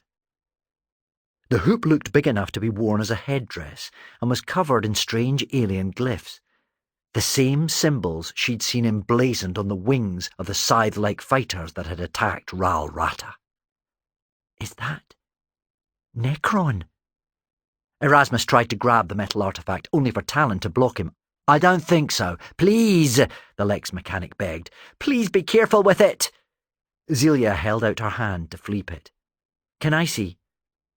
The Jukero glared at her, holding the hoop close to his hairy chest. He glanced at Meki, who nodded. The ape huffed and handed it over. Zelia couldn't suppress a shudder as she took hold of the strange object. The metal felt unnaturally cold in her hand, exactly like the Necron hunter's grip on her wrist. She ran her fingers along the symbols carved into the dull surface. "Where did you get it?"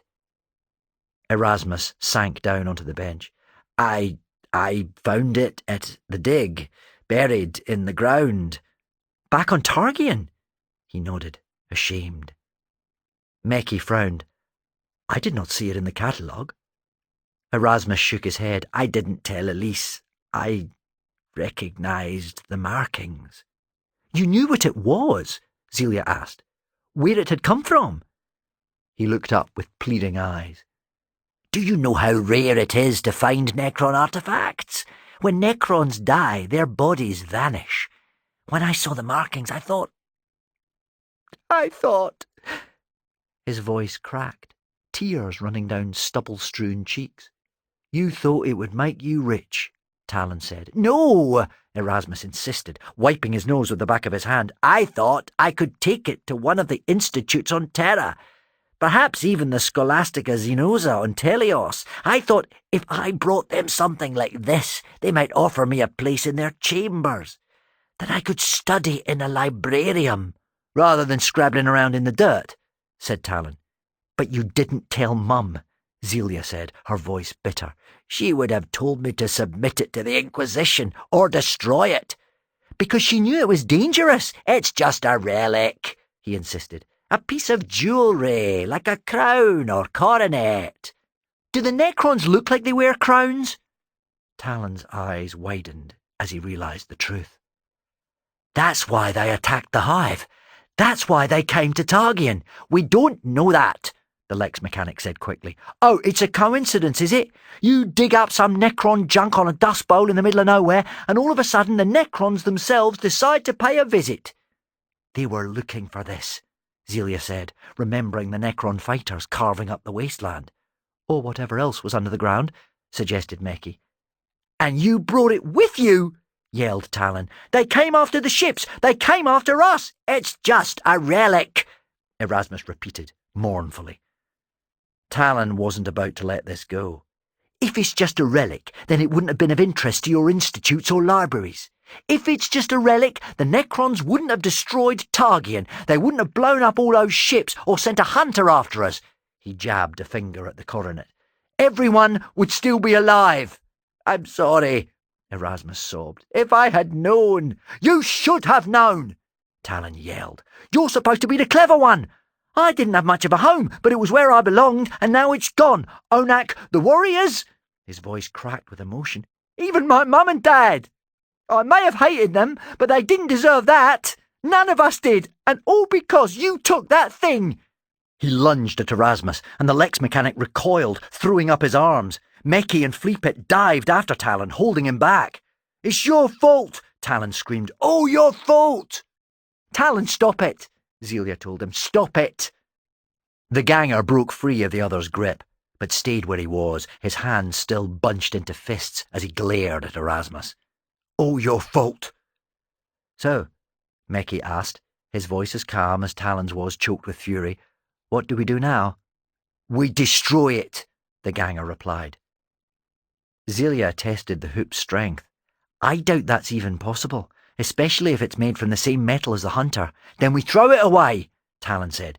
"Chuck it into a crevasse or something." "And what if the Necron finds it? Then it'll leave us alone. Everyone wins." "Really?" Zelia couldn't argue with that. "If what you say is true, if the Necrons came to Targian looking for this crown, if they ripped the planet apart..." "It must be dangerous," Erasmus said, his voice haunted with guilt. "What if this is part of a weapon?" she asked. "Or something worse?" "Worse?" Talon snorted at her. "I thought you believed nothing was worse than a weapon." "I do, but who knows what this thing could do in the wrong hands? In Necron hands." Talon threw out his arms in exasperation. "Then we're doomed, aren't we? We can't destroy it, and we can't throw it away. And if we keep it, then good news! The hunter will just keep coming. Not if we fight back." Everyone looked at Erasmus. "What?" Talon scoffed. "Have you lost your mind? You didn't see it. It's unstoppable. You stopped it, didn't you? With Meki's sonic pulse." "We have no way of knowing if it was destroyed," Meki pointed out. "Yes," the Lex mechanic agreed. But what you said about the way it hopped in and out of real space, what about it? Asked Talon. Why didn't it just attack? It did, Talon insisted. No, not at first. What if it was toying with you, trying to work out if you had the crown before striking? He stood up, a fresh gleam in his eyes. But it's not the only thing that can play tricks. What are you talking about? Talon said, as the Lex mechanic looked around the pod and found the ration case. The children watched in bewilderment as he turned out the tiny packs of dried food onto the bench and held the empty case out to Zelia. It was just big enough for the crown. She hesitated, and then placed it inside. Erasmus thanked her and snapped it shut. Now what? She asked. Now we get to work. Erasmus turned to Meki and Fleapit. The sound machine you built from the sonic cannon.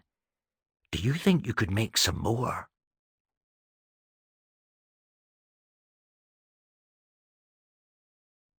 Chapter 15. The Relic's Call. The Necron flexed its clawed fingers. The servos in its hands were still working, the effects of the sonic attack now past. Outwardly, the hunter stood strong in the safety of its ship, but inwardly it seethed. It knew little of organics, other than how to kill them, yet was aware of enough of their biology to know that the 3 fleshlings were nothing more than infants. It had been beaten by children. Children! The indignity burned in its core. The hunter vowed that it would make them suffer. Once it had recovered the diadem of transference, of course. That was its primary objective: locate and obtain the diadem. Only then could it have its revenge. Stalking through to the armory, the hunter assessed his weapons. The Tesla carbine had proved less than satisfying. The hunter reached out and plucked a disintegrator from its place on the rack, before drawing a hyperphase sword that had extinguished the life force of thousands of targets in its long service. The Necron still had no idea which of the humans was hiding the diadem. The crown remained silent, refusing to respond to the Necron's call. Nothing about this made sense. The diadem had been thought lost, but then had been heard across the stars. Its cry had roused the warriors of the Ketatrix in their stasis crypts, but then had fallen silent. The Astromancer had tracked its call to an insignificant planetoid the humans called Targian. The Ketatrix night fleet had reduced the blighted world to rubble, but the diadem had vanished. The hunter was just one of a number of death marks dispatched by Overlord Merlek to track Targian's few remaining survivors, but it was determined that it would be the one to return the diadem to the tomb world. It would personally deliver the relic into Merlik's hands. The time for games had passed. The disintegrator couldn't harm the artifact. If one of the children was hiding the diadem in the folds of their ridiculous coats, the hunter would simply atomize them, bones and all, revealing the relic for all to see. Priming the weapon, the hunter slipped into hyperspace, leaving its ship far behind. Leaping from hyperspace to the ice planet and back again, the Necron flashed towards the infant's last known location, covering incredible distances with each bound. Before long, it was back in the forest. Night had fallen, the planet's sun dropping beneath the horizon. The forest was as silent as a tomb. With a click of its head, the hunter activated its internal sensors, searching for advanced technology. The humans must have a ship nearby. A shuttle or some kind of raft. Find that, and the Necron would find its prize.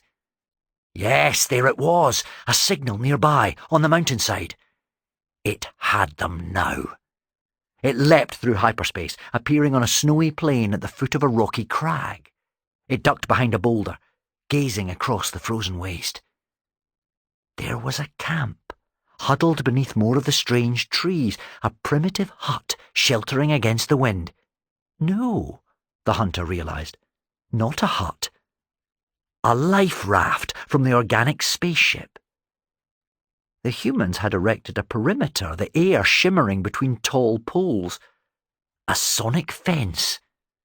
Foolish fleshlings, as if that would protect them. The Necron shifted forward, appearing inside the humming barrier.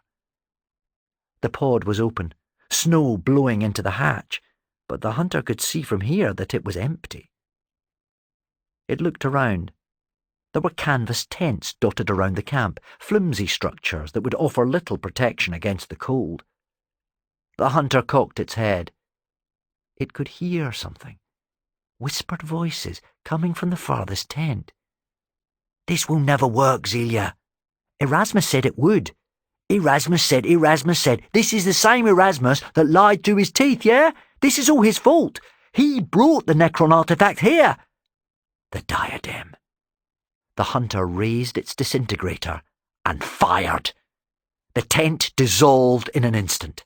The Necron rushed to the patch of melted snow. There was no sign of the relic. "Did you hear that? Was that a weapon?" The Necron whirled around. The voices had moved. They were behind him now.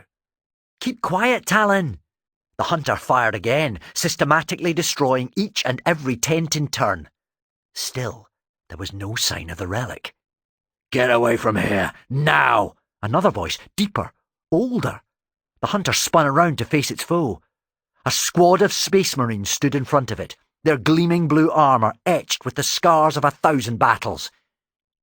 But something was wrong. Why did they not raise their chainswords and attack? Why waste time on words when battle would reveal their true purpose? It was a mistake the Emperor's playthings would learn to regret. The hunter opened fire, the emerald beam slicing through the nearest warrior's chest plate. The Space Marine shimmered, but remained standing.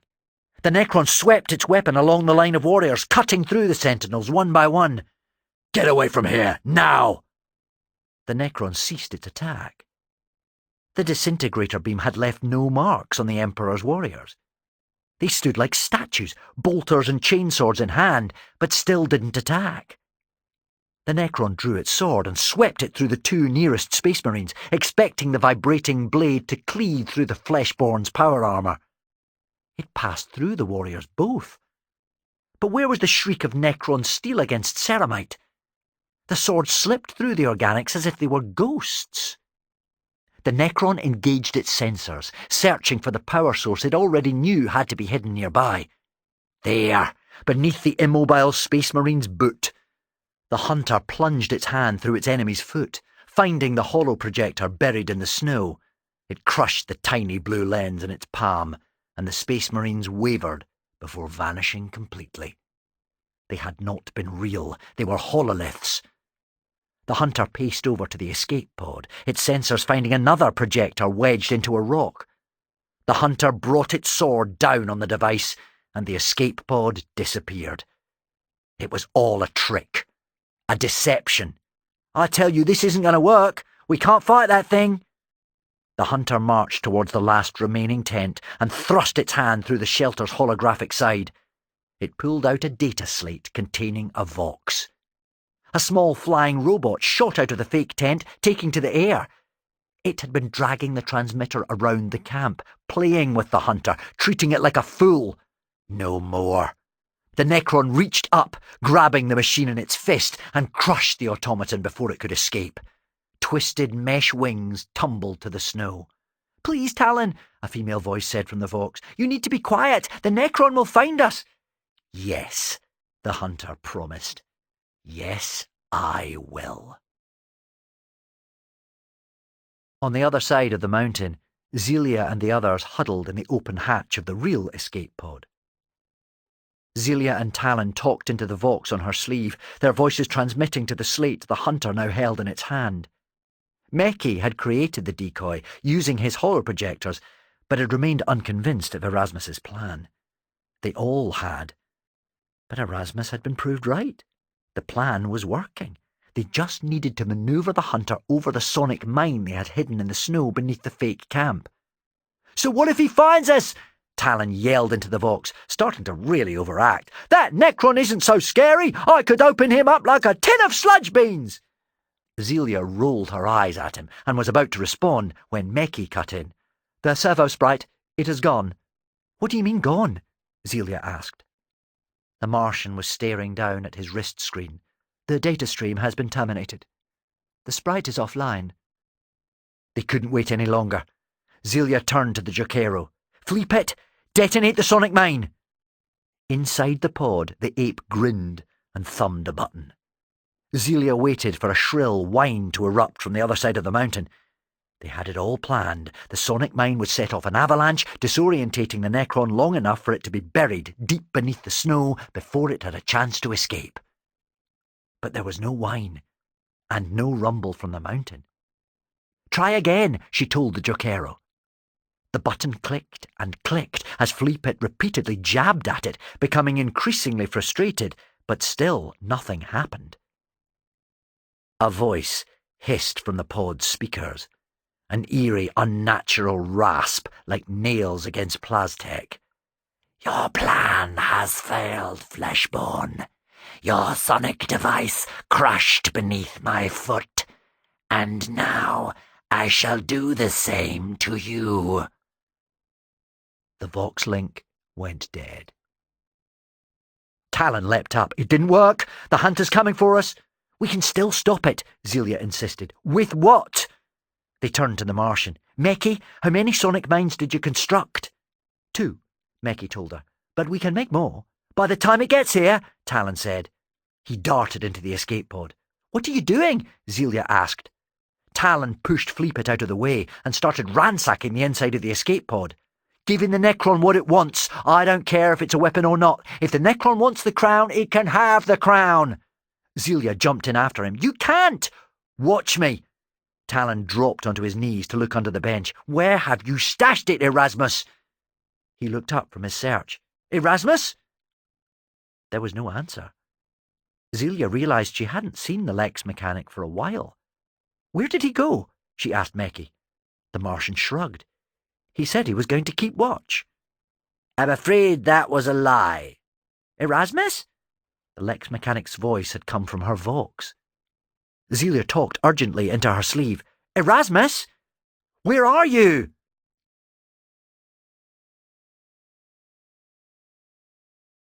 Chapter 16. Facing the Enemy. On the south face of the mountain, Erasmus hugged the ration case to his chest. The wind cut through his cape, chilling him to the bone as he talked into his Vox. "It's going to be all right, Zelia. Everything is going to be just fine." "What are you doing?" Erasmus smiled. She sounded so like her mother. "I'm putting things right, as I should have done on Targian." With a flourish, he held the ration case above his head, shouting out across the snowy plain. "I have what you're looking for," he shouted, his voice echoing back at him. "It's here." "You've taken the coronet," Zelia spluttered over the Vox. "I have the case," he confirmed. The wind was whistling around the mountain now, whipping up snow. A storm was coming. "What are you waiting for?" he bellowed. A shadow appeared in the snow. Erasmus could make out its angular body, sharp lines illuminated by the dull green of its disintegrator cannon and glowing eye. "There you are," he said, snowflakes clinging to the stubble on his chin. "What took you so long?" "He's gone mad," Talon said. "The idiot's going to get himself killed." "You were the one who wanted to hand over the crown," Zelia reminded him, pulling on her coat. "Where are you going?" She made for the exit. "To stop him. We can't let the relic fall back into Necron hands, not after everything that's happened." "It is not going to," said Meki, looking past her. Zelia turned to see Fleepit holding the crown in his hands as he silently communicated with the Martian. "Where did you find that?" Talon asked. "It appears that Erasmus had Fleegan Pala store it in a microdimension," Meki explained. "But if the crown is here," Zelia said, "what has Erasmus got in the case?" The spectral light of the disintegrator glowed all the brighter as it swung up to face Erasmus. The Lex mechanic smiled. He was scared, of course he was, but at least he was making amends. "Do you want to see it?" he asked the alien, trying to disguise the fear in his voice. "After all, you've been through a lot to find it." "The diadem," the Necron hissed. "Give it to me." "The diadem, eh? Is that what it's called? Fascinating. But I think you're going to be disappointed." Erasmus threw the case in front of the hunter, its lid flipping open as it hit the ground. The Necron's eye pulsed with anger. Meki's second sonic mine was nestled at the bottom of the case. "Get the diadem to Elise!" Erasmus shouted to Zelia over the vox as he activated the detonator hidden in his pocket. "She'll know what to do with it!" The mine's scream echoed around the mountainside. The Necron staggered back, and Erasmus clutched his ears as the mountain itself seemed to growl. Erasmus looked up to see a tidal wave of snow rushing towards them, rocks and trees carried down the mountain in its wake. He leapt forward, shoving the pained hunter into the path of a rolling boulder. It was like trying to topple a statue. The shriek of the mine was drowned by the roar of the avalanche, and Erasmus's world turned white. "Erasmus? Erasmus, are you there? Please come in!" Zelia's voice cracked as she screamed the same question over and over again. The roar of the avalanche had drowned out the mine, and Talon ran outside to make sure that they weren't about to be buried themselves. Gradually, the night stilled, the last echoes of the landslide fading to nothing. Zelia activated the vox and asked again, desperate to hear Erasmus's voice. Yes, he had lied to them. Yes, he had put them all in danger. But that didn't mean that she didn't care about him. He was her friend. And now he was gone. "Erasmus, please." A hand touched her shoulder. "Zelia." She turned, half expecting to see Erasmus's lopsided smile or the spectacles permanently perched on top of his head. But it was only Talon, hesitating, not really knowing how to cope with her grief. Zelia buried her head in the ganger's chest and let the tears flow.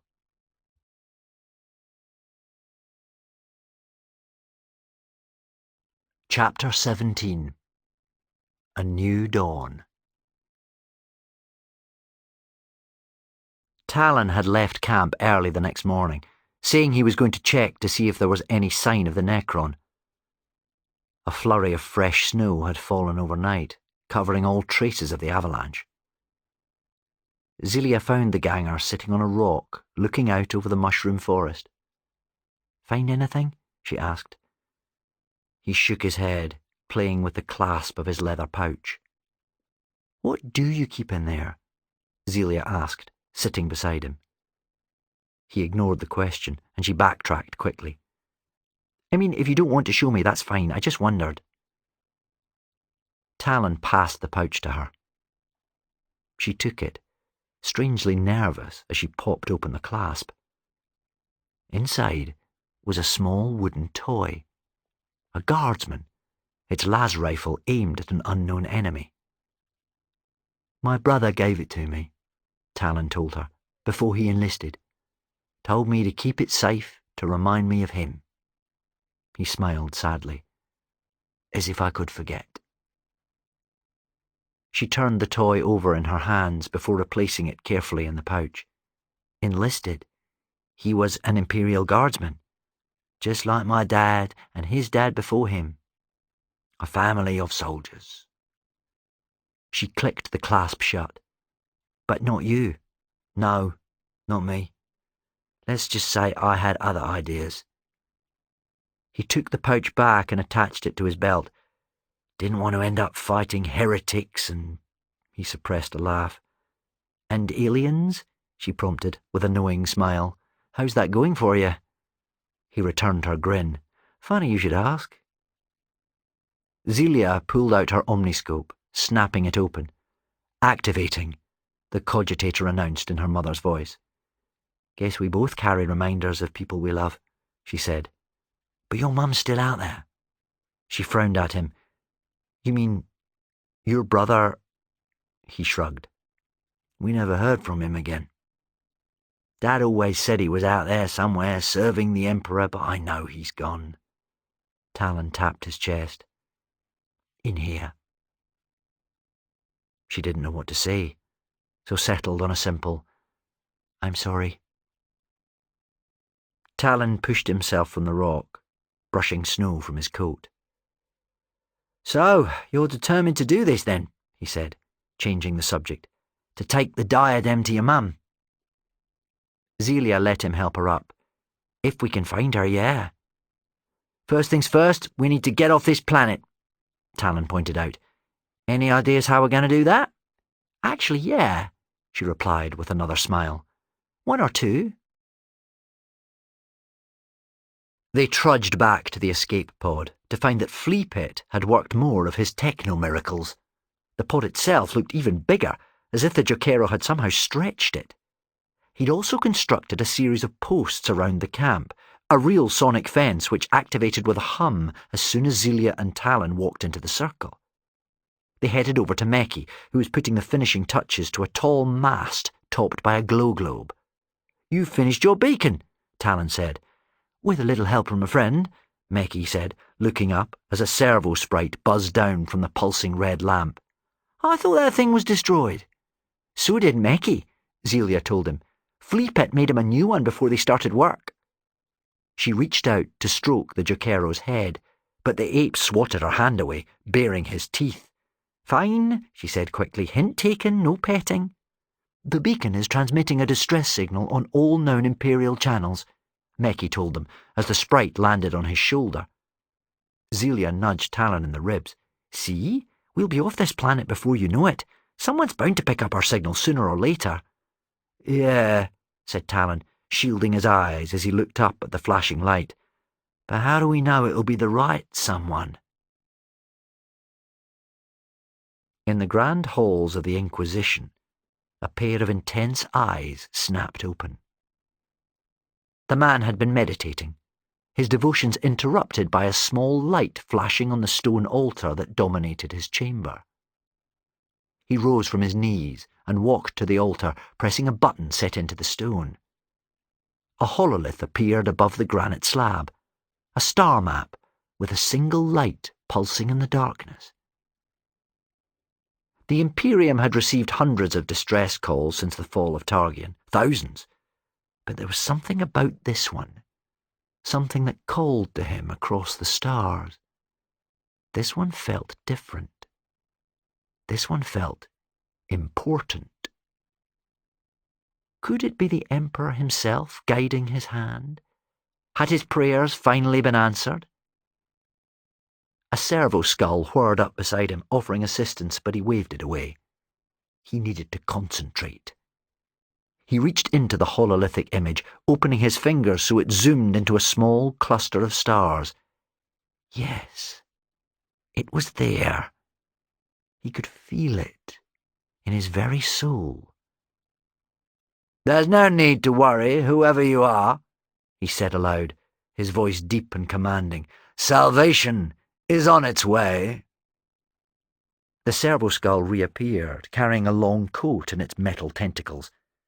The man smiled, the skin beneath his mask crinkling. "How well you know me, Korlak." He pulled on the coat with a flourish, straightening the immaculate cuffs. "Prepare my ship. We have a new mission. A rescue mission." Slipping his force sword into its scabbard, Inquisitor Jeremias strode purposely from his chambers.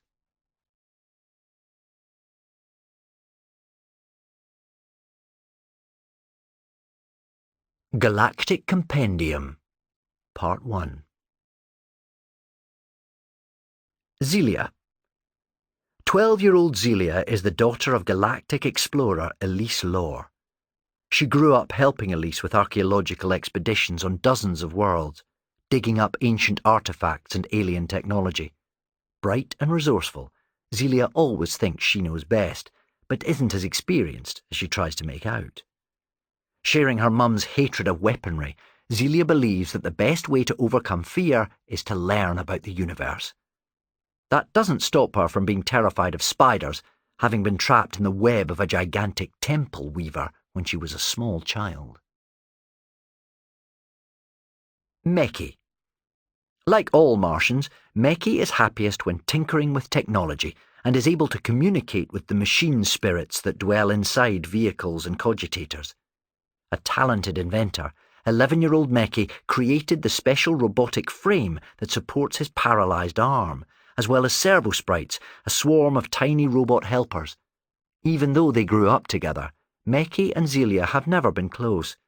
Meki prefers the company of machines to humans, and often finds it hard to make friends. He can be incredibly tough on himself, especially when things go wrong. Talon.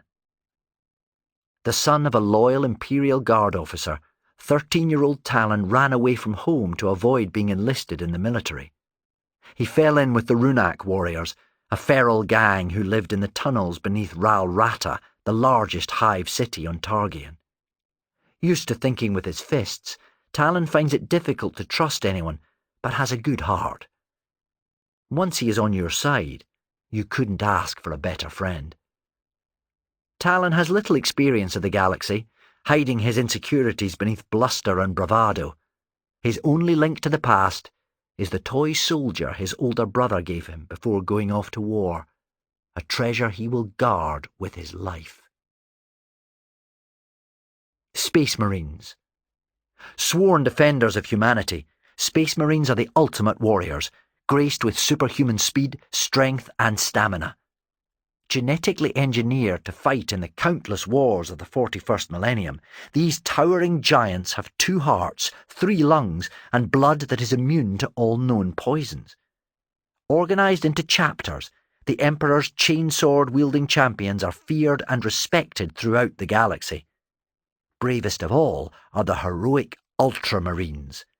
Clad in blue and white power armour, they plunge into battle, risking all to protect the Imperium against aliens and the forces of evil. Necrons. Long ago, the galaxy lived in terror of the sinister Necrons. According to legend, these evil tyrants transplanted their twisted minds into bodies of living metal, creating immortal armies of indestructible skeletal warriors. The Necrons enslaved thousands of worlds, but were eventually defeated, forced to place themselves in suspended animation for millions of years. Now, they are rising from their secret tombs led by fearsome overlords ready to reclaim the universe they once ruled. In battle, their sickle-winged space fighters scream through the sky, while swarms of cybernetic scarabs devour any metal in their path. Have no doubt, the Necrons are unfeeling and unstoppable. Hive worlds. There are thousands of hive worlds scattered across the Imperium. Billions of citizens live in towering self-contained cities that reach beyond the clouds. Sadly, most hive occupants never see the sun or breathe the polluted air of their world.